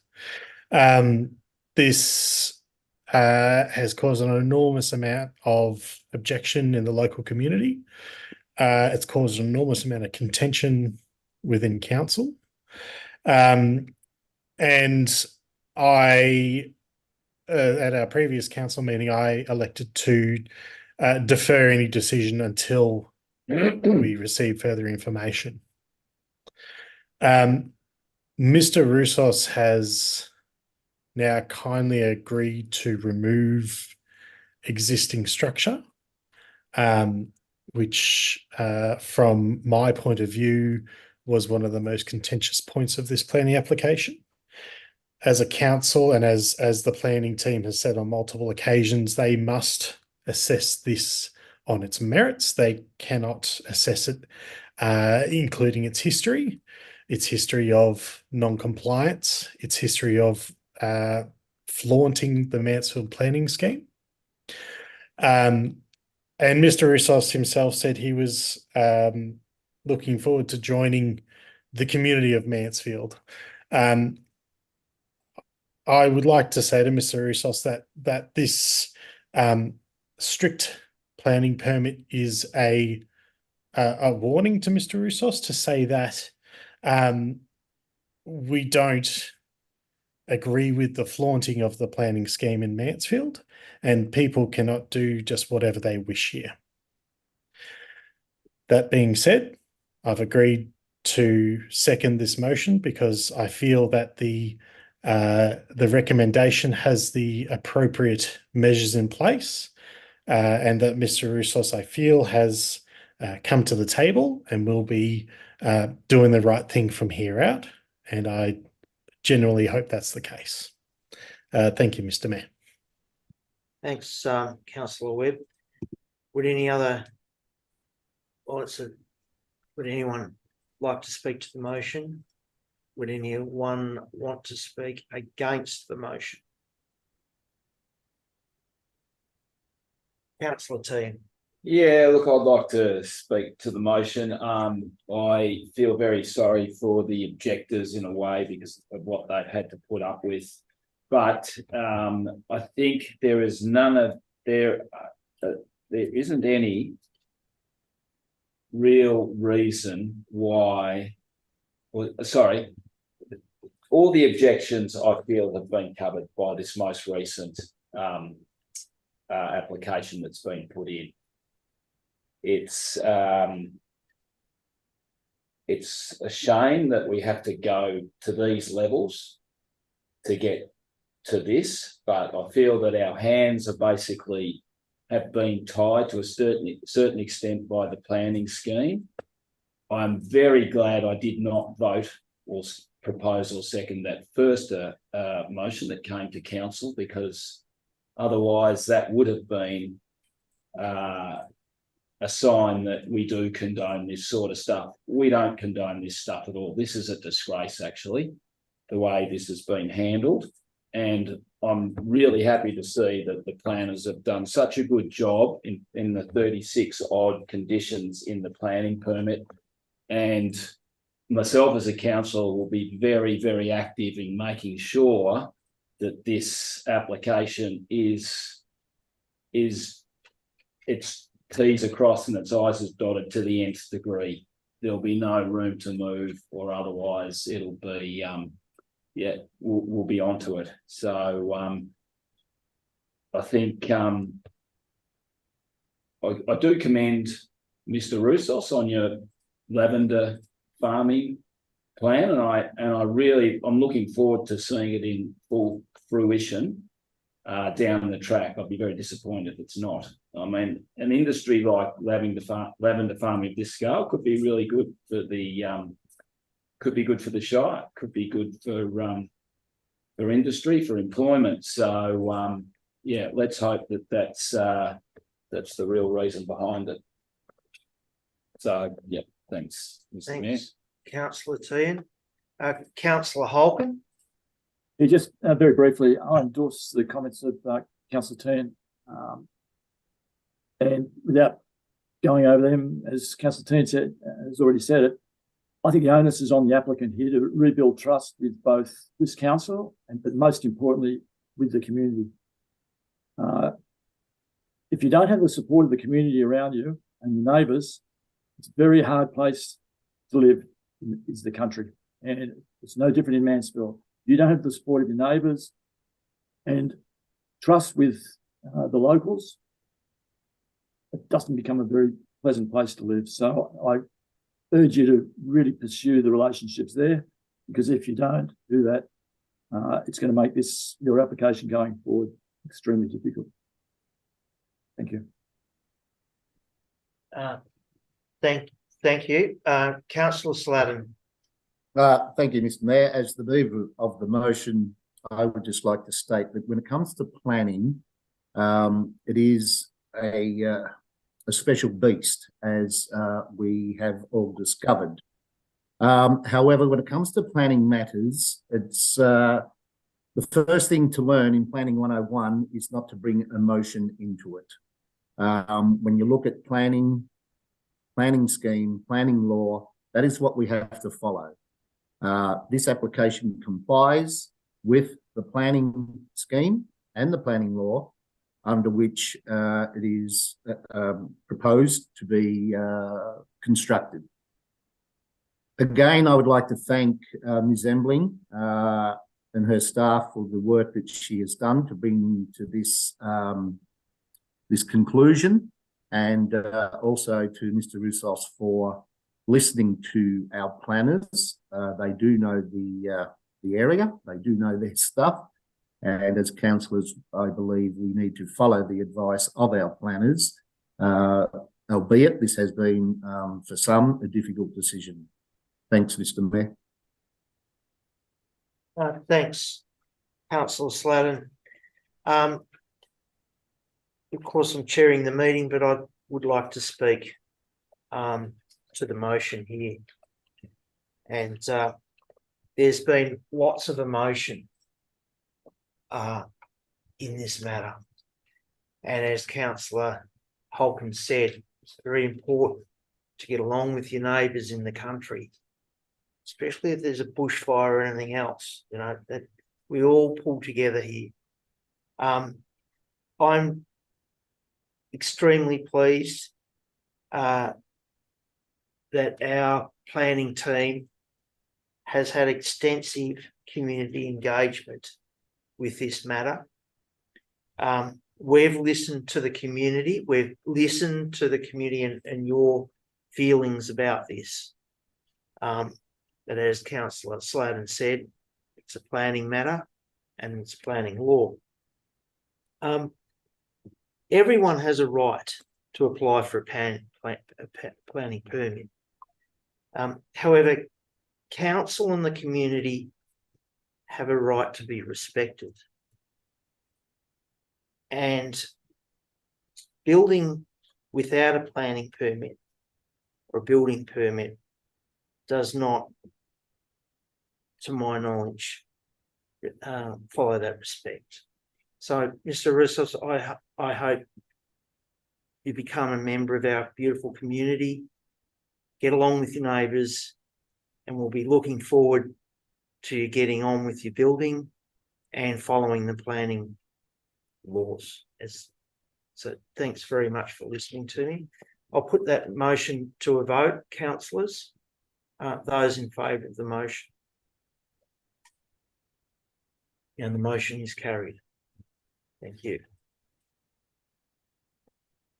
Item 13.2.3 is our statutory planning applications, referral to the council policy. The responsible officer is Ms. Embling, staying on tonight, Ms. Embling. Councillors, there are no deputations to this one, so you can get on to questions to the responsible officer if you have any.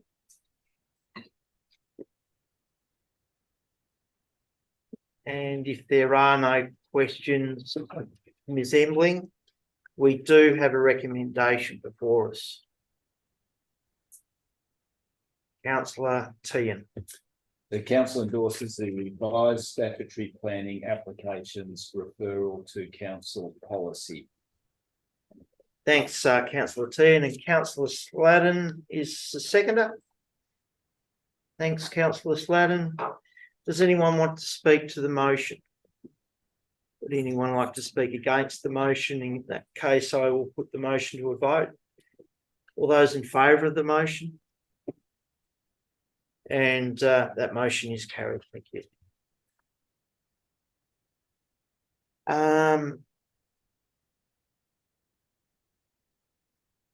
Item 13.2.4 is the Cleanaway Proprietary Limited Licence Agreement, Lakens Road, Mansfield, and the responsible officer for planning environment is Ms. Maya Belvanova.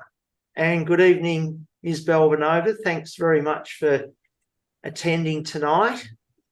Thank you. Councillors, have you got any questions for Ms. Belvanova over this agenda item? Councillor Holcomb. Thanks, Mr. Mayor. Mr. Holcomb, just so I understand, with takes up land just behind one of the council sheds there. What facilities are on that land as we speak? Good evening, through you, Mr. Mayor. So the land is based for Shire Depot, and Cleanaway is planning to use it's kind of like a shed construction to park their vehicles. So is there anything else in that shed? I think I will defer this question to our general manager if I can.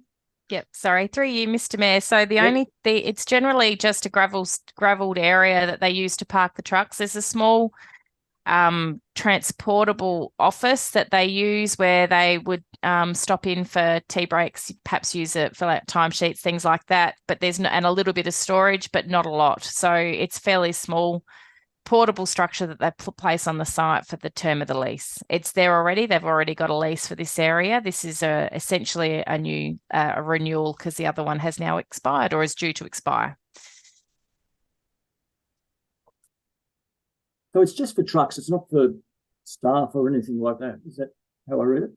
That's correct. Generally, the only staff that are there, the ones driving the trucks. So it doesn't run as an office or a centre for any administrative work. It is purely a side office that they use for the staff that are driving the trucks. Thank you.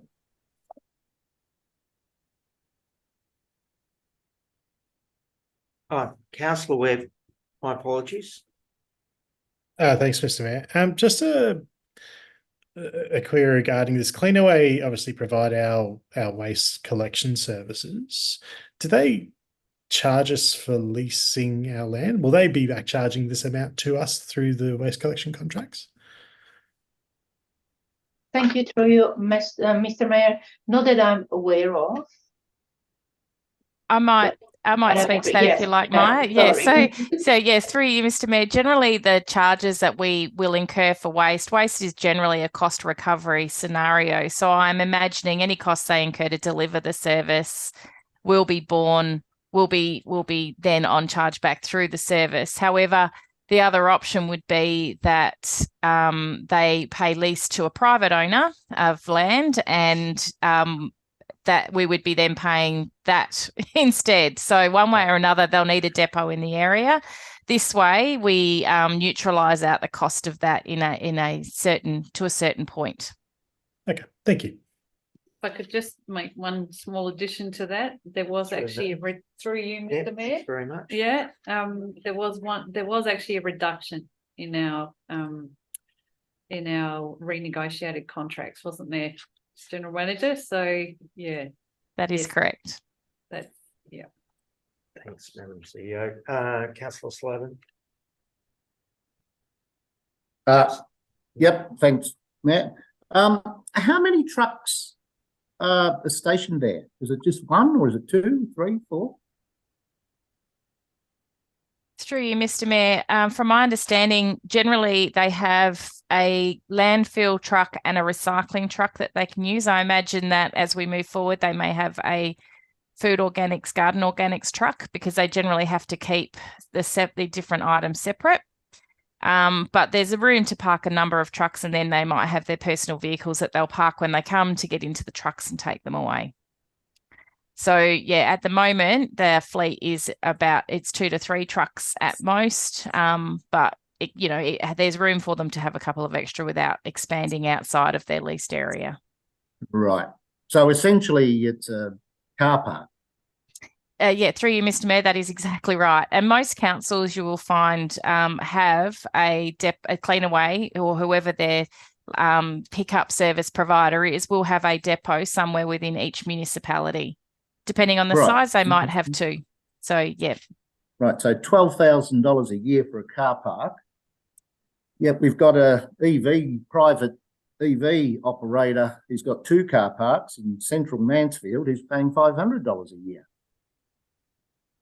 Through you, Mr. Mayor, this is a slightly larger area. Is that relevant? Larger, slightly area? Agenda item, Councillor. I was just making a comparison, Mr. Mayor, that's all. Yeah. Come on. You got something against EV vehicles, Councillor Sloan? Oh, no, but eventually we'll get EV trucks. So, will we be giving EV trucks? We'll get there when it comes to it. Car Any parking. other questions, councillors? In that case, definitely no questions. In that case, there's a recommendation. Councillor Holcomb. Thanks, Mr. Mayor. The council, point one, endorses the proposal to enter into a licence agreement for use of part of Mansfield Council Shire Depot with Cleanaway Proprietary Limited for a period of 5 years, with 1 by 5 year further term with commencement date from the 1st of July 2024. Point two, receives an annual licence fee from Cleanaway Proprietary Limited of $12,000 ex GST, with an annual CPI increase to be applied to the fee. Point three, provides public notification of the intention to enter a licence agreement with the above-mentioned party. Point four, endorses the CEO executing the licence agreements on completion of the public notification process. Thanks, Councillor Holcomb. Have I got a second to the motion? I think Councillor Webb. Any councillor like to speak to this motion? Would any councillor like to speak against the motion? Then I'll call for a vote for the motion. All in favour of the motion? The motion is carried. Thank you. It's item 13.2.5. Nutrient Ag Solutions with Corcoran Park Proprietary Limited, licence agreement renewal and fee waiver request.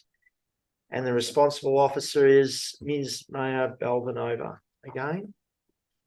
Councillors, have you got any questions? Councillor Holcomb. Yeah, a few questions, Mr. Mayor. Yep. Ms. Balvanova, what's their rationale for wanting a fee waiver in all this? The main, thank you, through you, Mr. Mayor. The main rationale was the COVID situation. And why was that? And I asked that question because during COVID, both all rural organisations, and I include Nutrien and Corcoran Parker, made record profits. They had record sales of beef, record beef prices, record lamb prices, and record property prices. So I'm not too sure, and they're all selling through those periods. If you have a look at any public accounts, publicly listed agricultural enterprises at that time, they had record results. So I don't quite understand that one, but they were interrupted by COVID. I think they boomed through COVID. They were one of the few industries that did.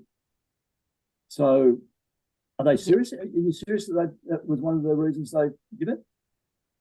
Through you, Mr. Mayor, I might add to that. We did meet with both parties after this came to the last council meeting. It was one of their original reasons for requesting the waiver. One of their other reasons, or one of the other items that they raised with us, and we took it on board because it was an important point, was that we hadn't been charging them on an annual basis, and that was a failing of our procedures in the time. So when we met with them to discuss this in further detail, we were able to outline what we've done as an organisation with the restructure in relation to our property team, to making sure, like as we did with the compliance team earlier, making sure we're resourcing these types of departments appropriately so that these sort of actions where they end up having 6 years worth of invoices don't happen in the future. And they were quite rightly upset that had happened, but they were given an opportunity to provide us with additional reasons and justifications, which they've chosen not to do, and I respect that. But at our meeting, they did we took on board that their criticisms of council and have worked to give them some assurances, and we've explained to the processes we have in place to make sure this type of thing doesn't happen going forward. So I do believe that an element of this is in reaction to the fact that the leases weren't charged as well for that period of time. So they've had 6 years and not. Quite surprised. I've had a bit of a reaction. They've had 6 years and not having to pay any rent. And that point all was of a sudden made. They're paying the same rent as what they were, 6 years ago, where the inflation's kicked in significantly in that time frame. I'm struggling to understand why they are surprised.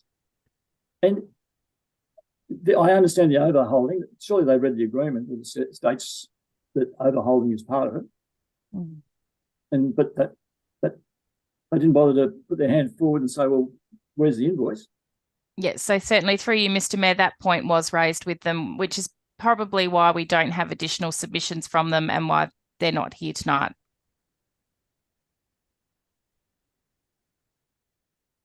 Right, but they've still asked for a waiver. Yes, through you, Mr. Mayor, that is true. Just because, and just out of interest, because they're going through such hardship, or they went through such hardship going through COVID, have they supplied their financials for the period? Through you, Mr. Mayor, no, we haven't been provided with their financials. However, we did indicate if there was a question of their ability to pay, was that part of the reason why they were reluctant or requesting the fee waiver? And both parties indicated that was not the case. It wasn't an inability to pay. And we're not imposing CPI increases at all over on that time frame that they didn't pay. So there's 4 years still haven't paid as yet. I think we've been quite generous in not charging. I think we've been quite generous in not on charging CPI for it. Thank you, through you, Mr. Mayor. The CPI increase has been incorporated into those fees. Into the 4 years that haven't been paid? Right? Yes. Yes. I didn't pick that up because it's Page 49, Councillor Holcomb. Oh, I see. Left, sorry. Yeah, okay. That's through that CPI increase of 2.2, 1.1. Sorry. Okay. Yeah. Sorry, I'll get that. You're right. No, that's good that we've done that. It's just out. Yeah. Okay. I won't say. Yeah, another question. Pass on my next Councillor Holcomb. Sorry. Another question.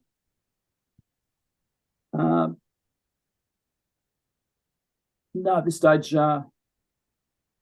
Oh, yes. So, and when will they pay these outstanding fees? $9,000 there? $18,000, isn't it?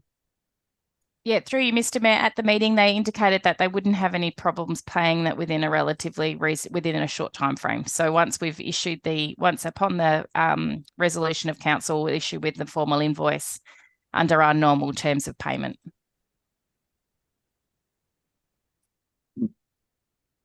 Yeah. I'm really surprised, to be honest, that a multinational and probably the largest independent stocking station agency in Victoria has allowed this to get to a public council meeting, to be honest. I find it most surprising. Is that a question? I think would. Sorry, that's not a question. That's a statement. No, just asking that as a. I'm saying that as a statement for the motion. Yeah, I'm surprised. Councillors, have you got any other questions? Council officers? If not, I have a question. Ms. Belvanova, previously on item 13.2.4, we just passed a motion for 1,000 square metres of land being valued at $300,000 with no infrastructure on it. This has got a set of yards and a loading ramp. Why is it so cheap? Why aren't we charging them more? Oh, I think it's cheap. It's personally, it's a question I'm sort of asking. Why is it so cheap? Thank you, through you, Mr. Mayor. There has been an independent valuation conducted by a property council officer comparing a similar properties in an area, which gave us an indication of the proposed price. Okay, thank you. Could I also just add something to that? No, but we're going back in history now. We all know the old sale yard site where it stood on the entrance to town, which council now owns. And part of the deal was that we would look after our farmers. because there was no yards that could be used to put small lots of livestock together. And it's a really important part of the process of how this farming community works, is having these livestock yards. So it was, at the time, as I remember, given a fortuitous price, amount that was had to pay for having our sale yards taken, removed from us as a farming community. So that is some of the background to it. Mm. Yeah. And if I may just add through you, Mr. Mayor, the time frame of use of the site has been also considered. Like in a previous case, then it's 24/7 use of the site.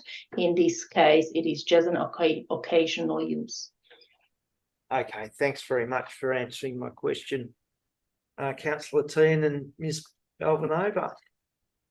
Any other questions, councillors? In that case, there is a recommendation before us. Councillor Holcomb. Thanks, Mr. Mayor.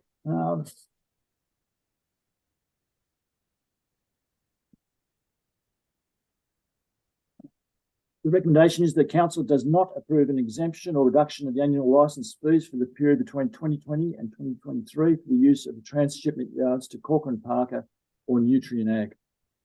Endorses the proposed 5-year licence agreements with Corcoran Parker and Nutrien Ag for the transshipment yards located at Lakens Road, Mansfield, commencing on the 1st of July 2024. And point 3, receives an annual licence fee of $1,375 per annum, excluding GST, from each tenant with an annual CPI adjustment. Thanks, Councillor Holcomb. Seconder, Councillor Tehan. Anyone would like to speak to that motion?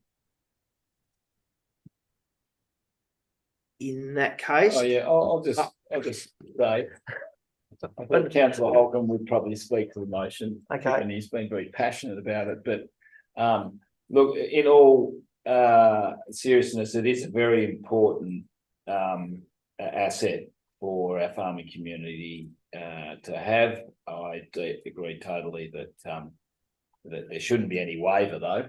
I think it's a good deal that they're getting, and that's why I'm happy to support this recommendation.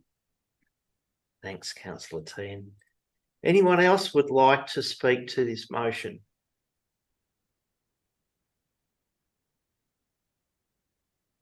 In that Yeah, case, sorry, I will, Mr. oh, God. It's hard to run a meeting like this. Yeah. Go ahead, Councillor Holcomb. Yeah, it's a great shame that it's had to come to council for this. It should have been enacted on from the start. Well done on picking it up, Maya, Ms. Belvanova. And I also agree. I think that's very cheap rent.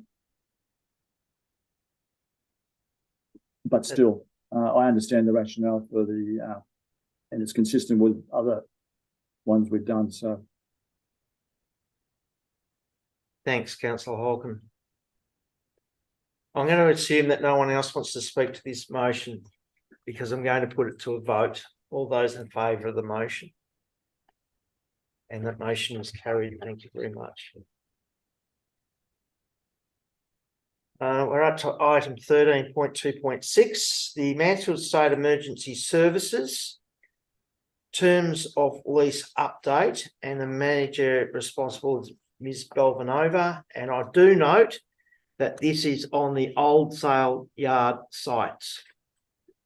Councillor Tehan. So anyone got a question from Ms. Belvanova? In that case, there is a recommendation before us. Councillor Tehan. I'm happy to move that the council approves proposed 10-year peppercorn lease agreement for a site lease area located on lots 4 and 5 of the land at 166, 176 Maroondah Highway, Mansfield, with an option for 3 further terms of 10 years commencing on the 1st July 2024. 2, receives community feedback on the proposed lease through the 24-25 budget consultation process. And 3, authorises the Chief Executive Officer to execute the lease agreement on completion of the public consultation process and finalisation of the 2024-25 budget. Thank you. And I did see Councillor Holcomb, you put your hand up, so you're going to second it? Yep. Would anyone like to speak to this motion? I would. I'd like to say that council continues to support our idea of having a or the community's idea of having a emergency services precinct, and this recommendation, now motion, about to be voted on, will cement this just one step further to getting a fantastic outcome for all of our community. So I'll put, having said that, does anyone else want to speak to the motion? So I'll put the motion to a vote. All those in favour? Motion is carried. Item 13.2.7, sports clubs licence agreement. The responsible manager is Ms. Belvanova, but we have a deputation today from Chris Nealon. And Chris, thanks very much for being so patient. No worries at all. It's been a very informative meeting. Just have to state your name and do your deputation. Go for it. Thank you. Good evening, councillors and everyone present. My name is Chris Nealon and I'm the president of the Mansfield Soccer Club. I would like to ask for our new licence agreement for College Park to be reviewed. We believe we could be classified as Category 3 in the rate model instead of Category 2, reducing the rate from 14 to 5%. I believe we meet the criteria of Category 3, being we provide a community service, we are solely volunteers, and we have recurrent sponsors. We are one of the most basic accessible sporting clubs in town, providing an inclusive environment for kids from prep to year 9. We do not travel and are not part of a league. We keep costs to a minimum to make sure as many kids as possible can play. We also provide subsidised registration for families who are unable to fund the registration. Increases in our costs would make this more difficult for us to provide. We are very grateful for the work in getting Field 2 ready at College Park. We desperately need more room as we grow, but we need to substantially grow our membership if we are charged at 15% for both grounds. We currently pay approximately $800 per year, and the new draft agreement is $865 for just Field 1. Considering it is Department of Education land, does that not cover some maintenance and would help to reduce council costs and therefore our costs? I hope this can be considered for our ongoing success. Thank you. Thank you, Mr. Nealon. And councillors, has anyone put in questions? Councillor Sladen. Mr. Nealon, thank you for your presentation. What's your participation rate for soccer? This year, current registrations are 130 kids. Well, that's up from 105, I believe, last season. So we continue to grow each year. Okay. And do you, in terms of insurance, does each player have a registration fee that covers their insurance? Yep, through Football Australia or Football Victoria. So part of their registration goes to Football Australia to cover our insurance for the ground. Right. And is that the majority of their annual registration fee? It's approximately 50%. 50%. Okay. Yeah. Thank you. No worries. Councillor Holcomb. Thank you.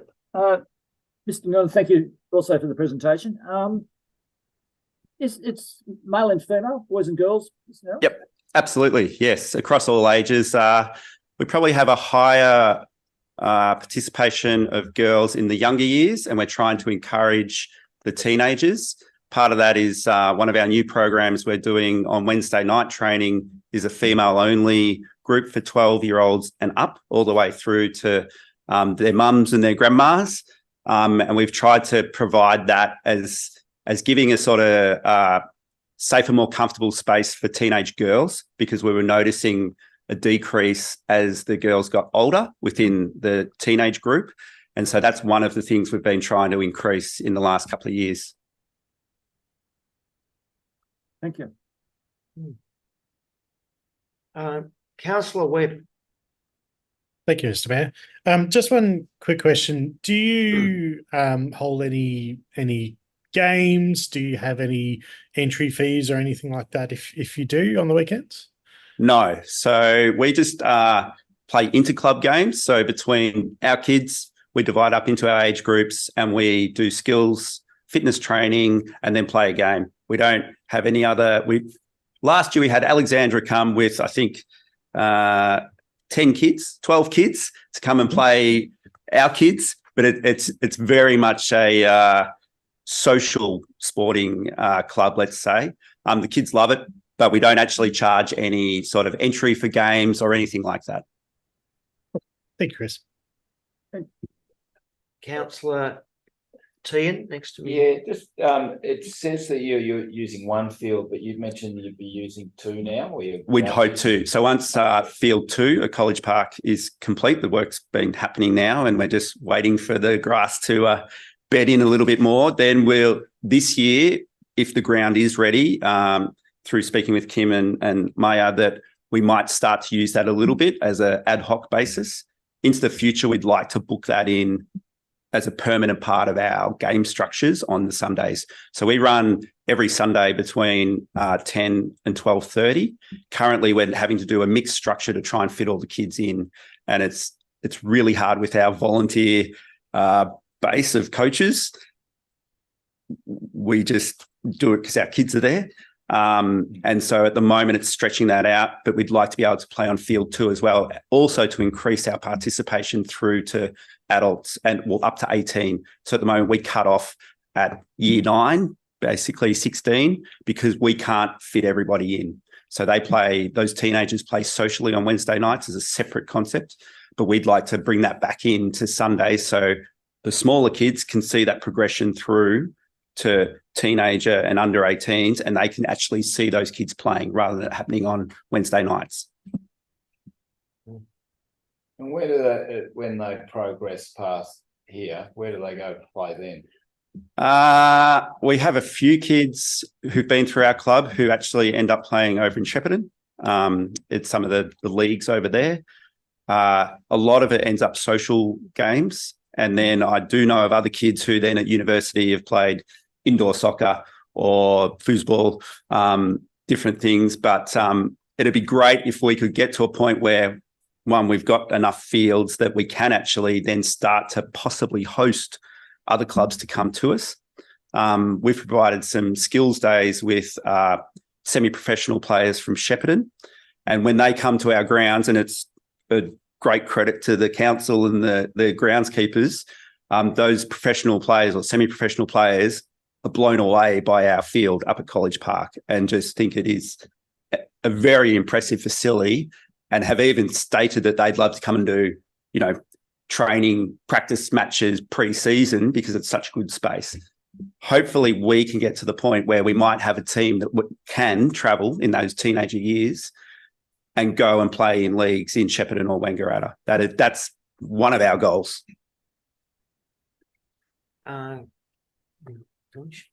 Councillor Holcomb.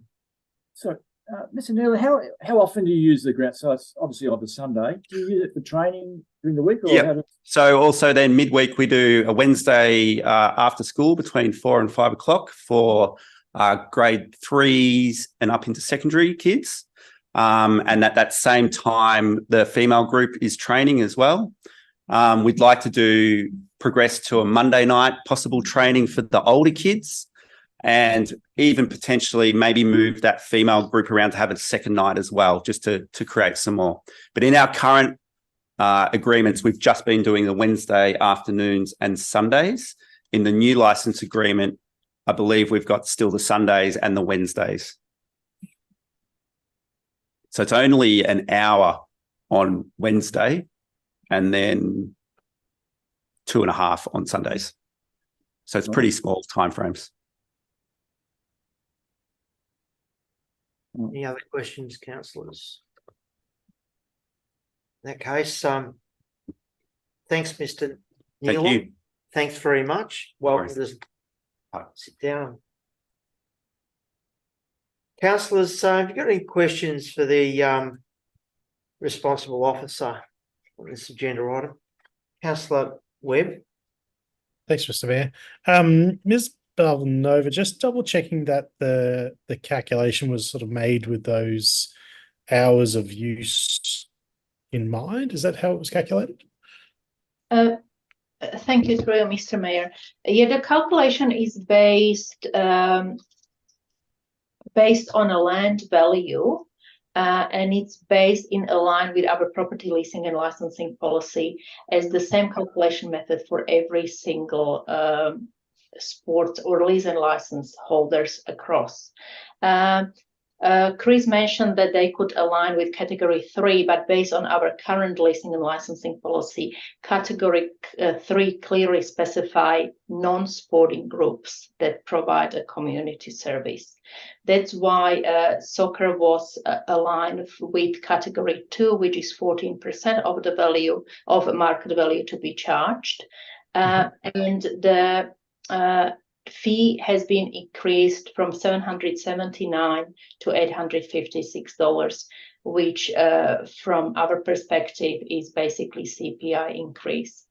The use of the field 2 can be or will we have several meetings with soccer club, and these options to recategorize hasn't been mentioned to us before. And the proposal to use a second field was proposed by the soccer club.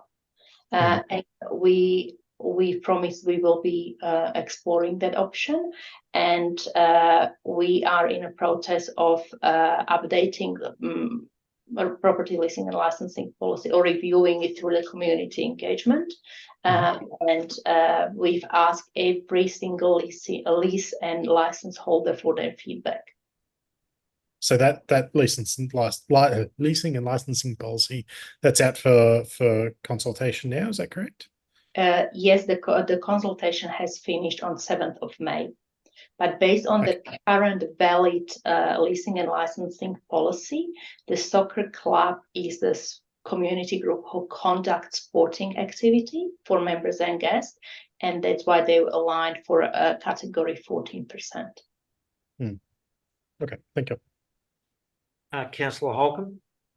Ms. Balnova, just College Park, is that this is just my ignorance, so is it a council field, or I think Mr. Neal mentioned that might be something to do with the school? Thank you, through you, Mr. Mayor. So College Park, both fields are owned by Department of Education, and we do have a memorandum of understanding agreement between Council and Department of Education regarding the use and maintenance of the site. So what's our cost? What's the cost to us in running that site at the moment, those sites? Thank you, through you, Mr. Mayor. As I'm aware, we bear the cost for the maintenance of the site, and school is allowed to use the site during the school hours without any charge.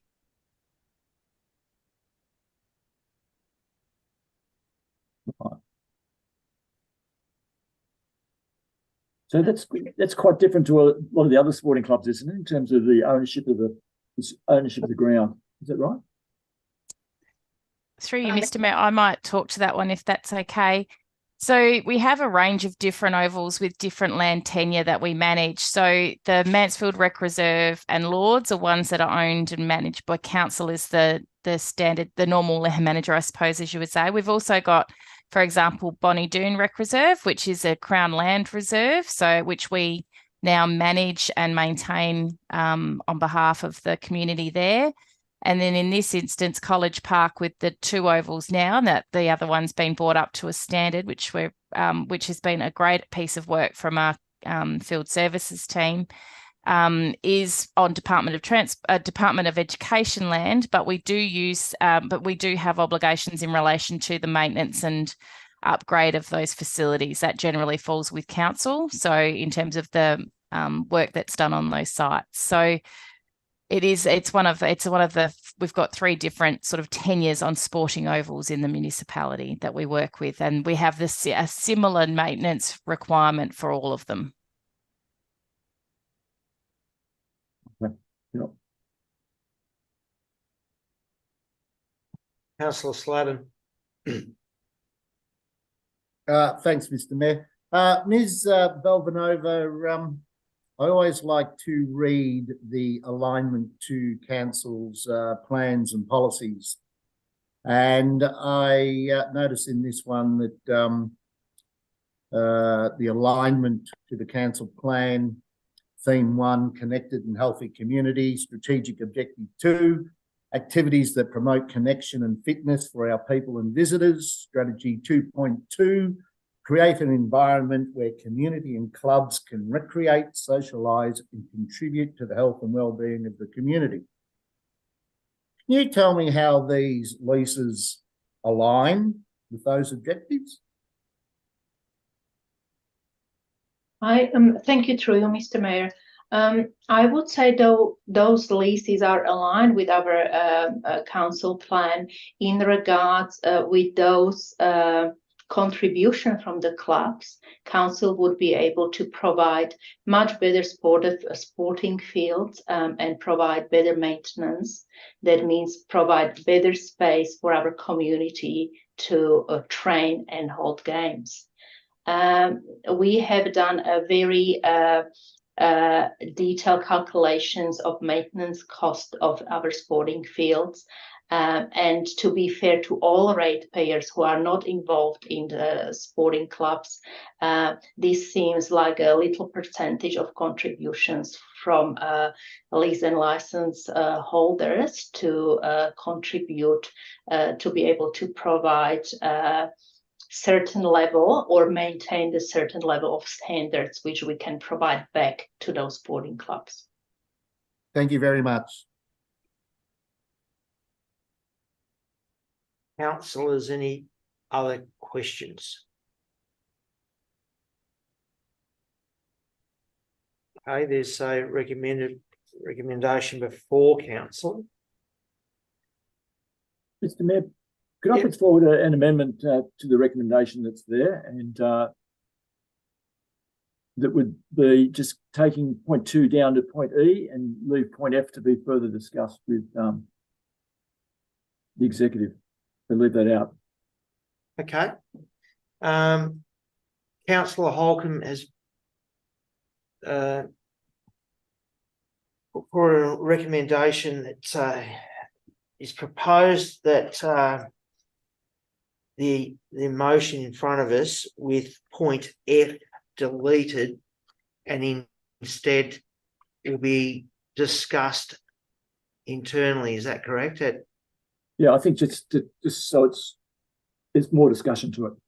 More discussion. Discuss with council officers. Discuss with council officers. All right. Yeah. We can remove it also from the first item as well to endorse the license. Yes. Yeah, yes. Good point. Point 4 that it would be referred back to council officers. Good point. Referred back to council officers. Yep. Okay. Councillors, have we got a seconder for that motion? That's Councillor Sladen. And councillors, do you want to speak to the motion at all? In that case, we'll put the motion, the amended motion, to a vote. All those in favour of the amended motion? And that amended motion is passed.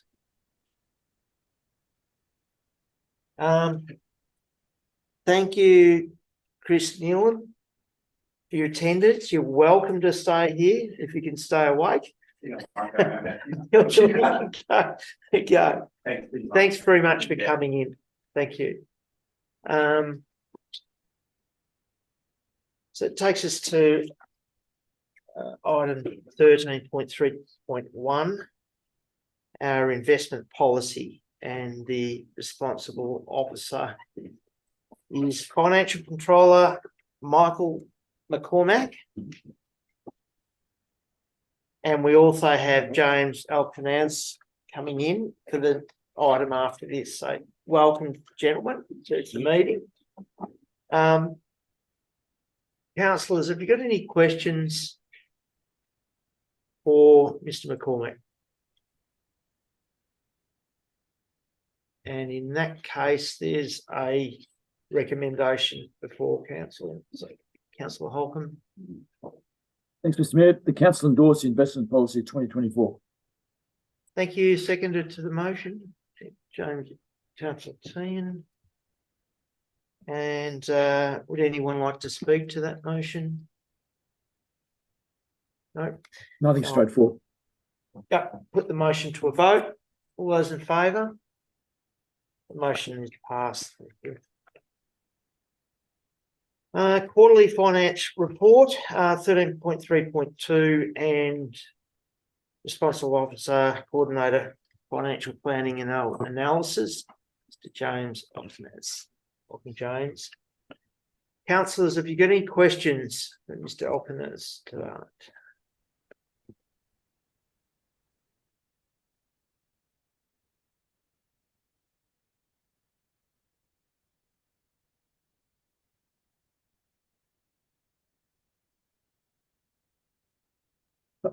Yep. Councillor Holcomb. Sorry. I knew, that's why I waited. Yes, sorry. Firstly, and we've had a previous discussion about this with the, this report is unbelievably, and I think we've discussed it at the briefing very briefly. It's very difficult to read this report in terms of the format that we use. I find it I really struggle trying to make sense of the numbers. And I gather from what I'm hearing, you guys also think the same. So just putting that out there is we really do need to look at this to make it simpler. Just one question I do have here is, it's not so much to do with the numbers, but the high working capital ratio includes quarter four rates income that was booked in August and reported as a current asset. Do we always do that? Book our rates in August for the year? That's three, Mr. Mayor. Yep. I'll Thanks. refer that to Madam a CEO. financial controller. Yeah, through you, Mr. Mayor. Yes, we always do book our rates at the beginning of each financial year. So we'll always have a high income position very early on the year. And that's only from like the supplementaries. When they get processed, will we get any additional income from the rates throughout the financial year? You think, as an accountant, do you think that's good practice, Mark? From a reporting mechanism, it's not the best way to visualize the information, because we're basically always sort of, as a graphical sort of position from a operating position, we're always on a bit of a downhill slope. So it's looking like on our initial quarterly reporting, that information is it is a little bit confusing, the fact that we are posting such a large operating profit within the first quarter, and that's just going to continually to diminish throughout the year. So no, it's not ideal from a reporting mechanism. Is it standard local government, is it? Or? I think it is, from my understanding, it is standard local government. Not necessarily a reason why we shouldn't try and change it, but the other thing with it is becomes a bit of an issue, doesn't it? When, like at the moment, there's a lot of unpaid rates, or certainly very late paid rates. We're not sure what's going to happen to those, but 130 odd thousand. So that becomes a bit of an issue, doesn't it? It does make the reporting mechanism for the overdue rates a little bit challenging, because you don't have perfectly date stamped component. Like if you were looking at a invoice date per se, you're not getting that stamped date as an easy tracking mechanism. So it does make it a little bit challenging in how that is applied. So it definitely is a little bit of a challenge from a finance side.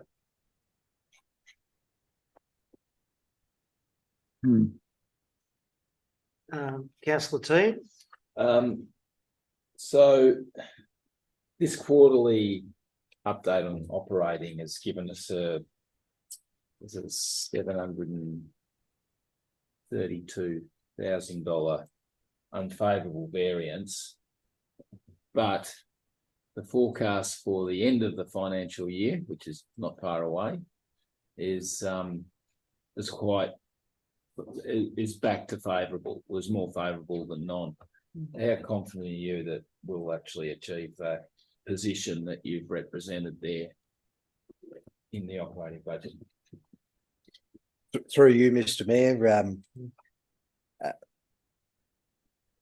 the next month is going to tell us a hell of a lot. The FAG grant is the main variance there, which is causing that going from a deficit of 732 to a surplus of 1.2. So we expect to know more in the next couple of weeks, in fact, now that the budget's been announced from the state. We should hear in terms of what percentage of the FAG grants, the financial assistance grants, are going to be received by councils in the month of June, which historically has been the case. Sorry, I'll just clarify, that's a Commonwealth. Sorry, Commonwealth, you're Commonwealth, right. not Sorry, state. state. Yeah, but Right, okay. that is correct, completely correct. And these forecast figures are obviously relying on them coming in at we anticipated the budget, I guess. So, and we've got no reason to believe that they shouldn't occur, shouldn't happen. No, not at this juncture. Other than, sorry, if I could just put three, Mr. Mayor, that they have historically changed it. I won't say at whim, but it does change, and it has changed historically in terms of how much they pay.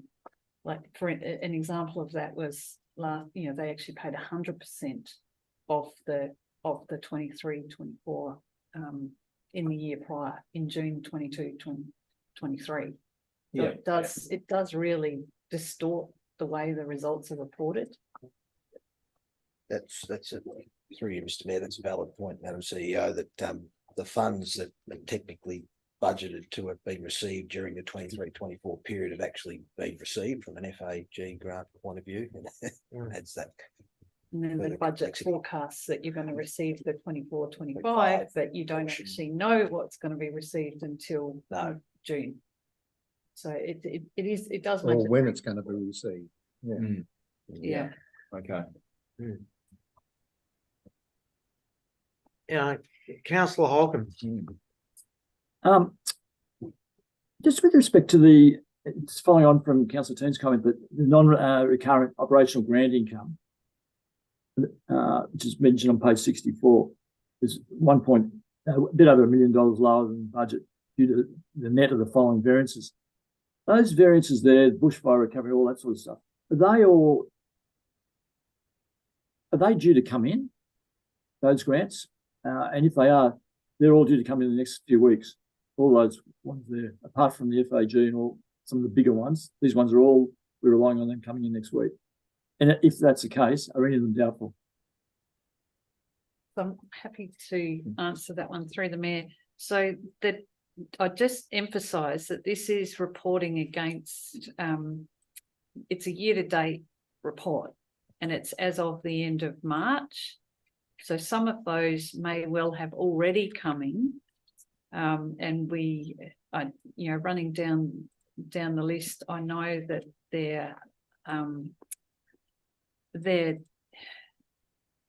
I'd probably have to refer back to the officers to look at which ones have, but we would have received some of the income for those already, or have it forecast for in the financial year. So I don't think there's any there that we don't think we're going to receive. The only thing I would say is that where it's a project related income, like the Goss Bay Water Sensitive Town feasibility study, it will depend on progress against the project milestones.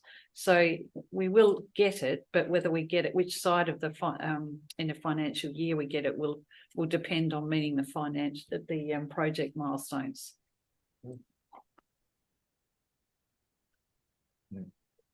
If I may add to that also, through you, Mr. Mayor, we have indeed received the youth bushfire recovery income of 506,000, but as at the end of March, it's not coming through these particular figures. So we've also discussed the timing of these reports. We're now in the middle of May, and we're looking at figures as at the end of March. Should be a bit closer to the meeting dates. Yeah, Councillor Sladen. Thanks, Mayor. Mr. Delcanese, does that mean that the underspend on those projects will also hopefully be, the underspend will be spent, if that makes sense, by the end of the financial year? Maybe one of the other general managers could answer that one. Yep, through you, Mr. Mayor. Yes, indeed. If it's a tied grant that we've received as council, and it's also having a milestone date to be spent by the end of this financial year, then council officers will endeavour to do exactly as agreed and signed. If it's going to carry over, then it'll be exactly that. It'll carry forward into next financial year as unspent funds, with the intention of spending it on that specific project into 24-25. Right. Okay. So, sorry, Mr. Mayor, for being a bit specific here, Madam CEO. So the youth bushfire recovery and the SIAG, for example, do they conclude at the end of this financial year, or they will carry on? That through you, Mr. Mayor, they would definitely carry on. Correct. Right. Okay. Thank you. Thanks, Councillor Sladen. Any more questions, council officers? Councillors, in case there's a recommendation. Councillor, the corner of my eye, I saw you, Councillor Team. That council receives the budget report for the period 1st July 2023 to 31st of March 2024. Thank you. Have I got a seconder, councillors? Councillor Holcomb. You all want to speak to the motion? Against the motion? Put the motion to a vote. All those in favour of the motion? Motion is carried. Thank you. Thanks, gentlemen, for coming in. Good evening. Thanks, guys. Item 13.4.1. S6 instrument of delegation and S18 instrument of sub-delegation, and the responsible officer is Ms. Chelsea Young here tonight. Thanks, Chelsea. Welcome to the meeting. Councillors, are there any questions for Ms. Young? Councillor Slater? Just a suggestion. Oh, sorry. Oh no, I am off mute. Just a suggestion, Mr. Mayor, just a procedural one. Is there any reason why we cannot combine all of these instruments of delegation motions?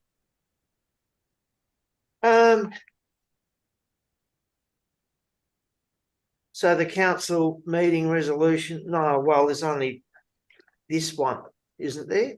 There's only one. There's only Oh, there is only one. There's only one. Oh, right. Yeah. No, this is it, Councillor Sladen. So if you've got a specific question on it. No, I haven't. Any other councillors?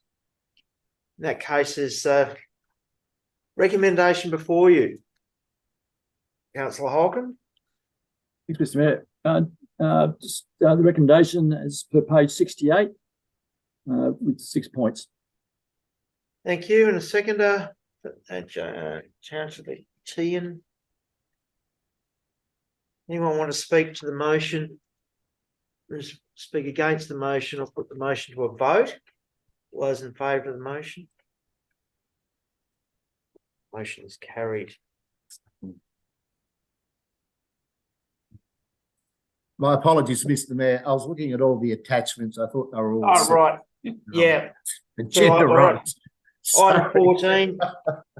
Council meeting resolution action station status register. Councillor Webb. Motion be that council receive and note the Mansfield Shire Council meeting resolutions action status register as at 8th of May 2024.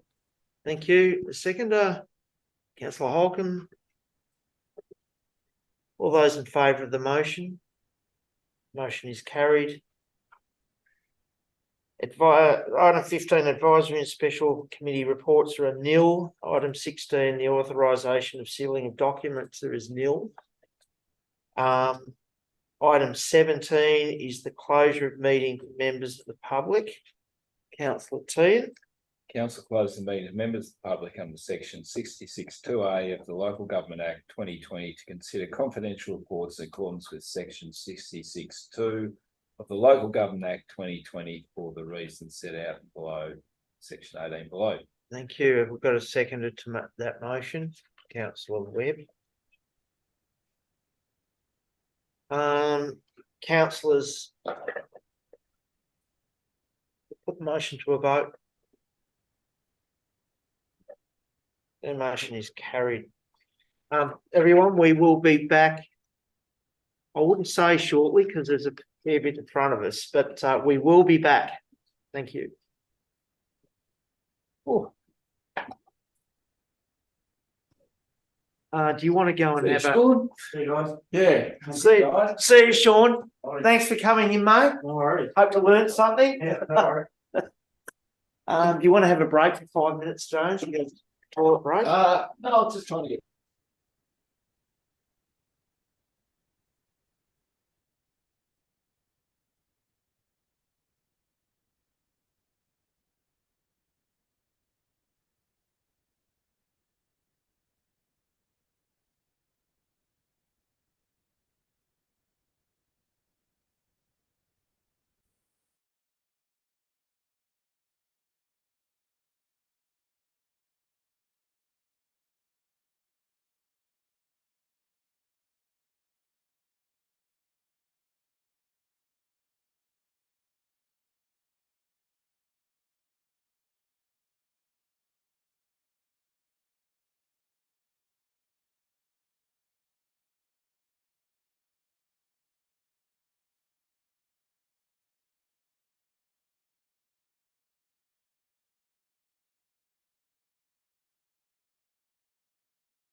I haven't got any video on here.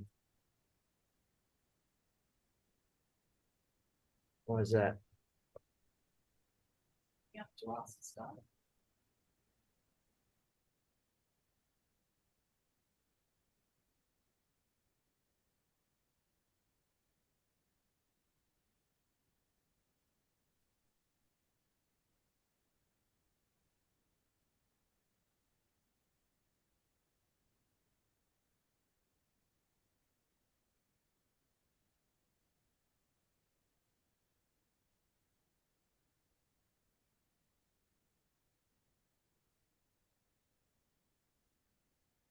We online? Welcome back, everyone, if you're still there. While council were in a closed meeting, confidential meeting just now, we've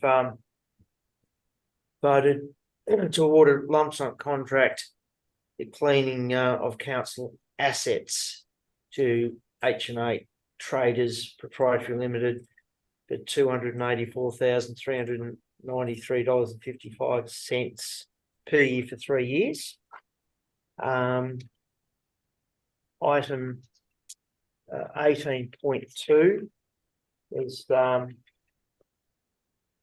receipts and note the costs of the FOGO bins, $195,505 for the purchase of 3,050 bins.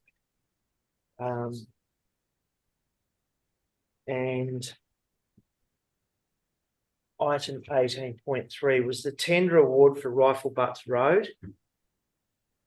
And that was unanimous decision to award the contract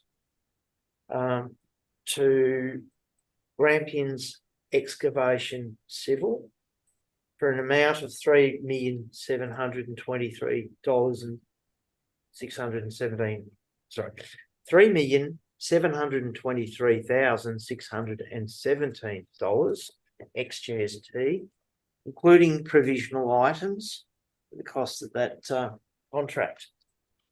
So that concludes our meeting tonight. I'd like to thank you all for coming in or watching, making delegations or sending questions in. So on behalf of our council, good evening. Thanks very much. Close the meeting. Good evening. Good evening. Good evening.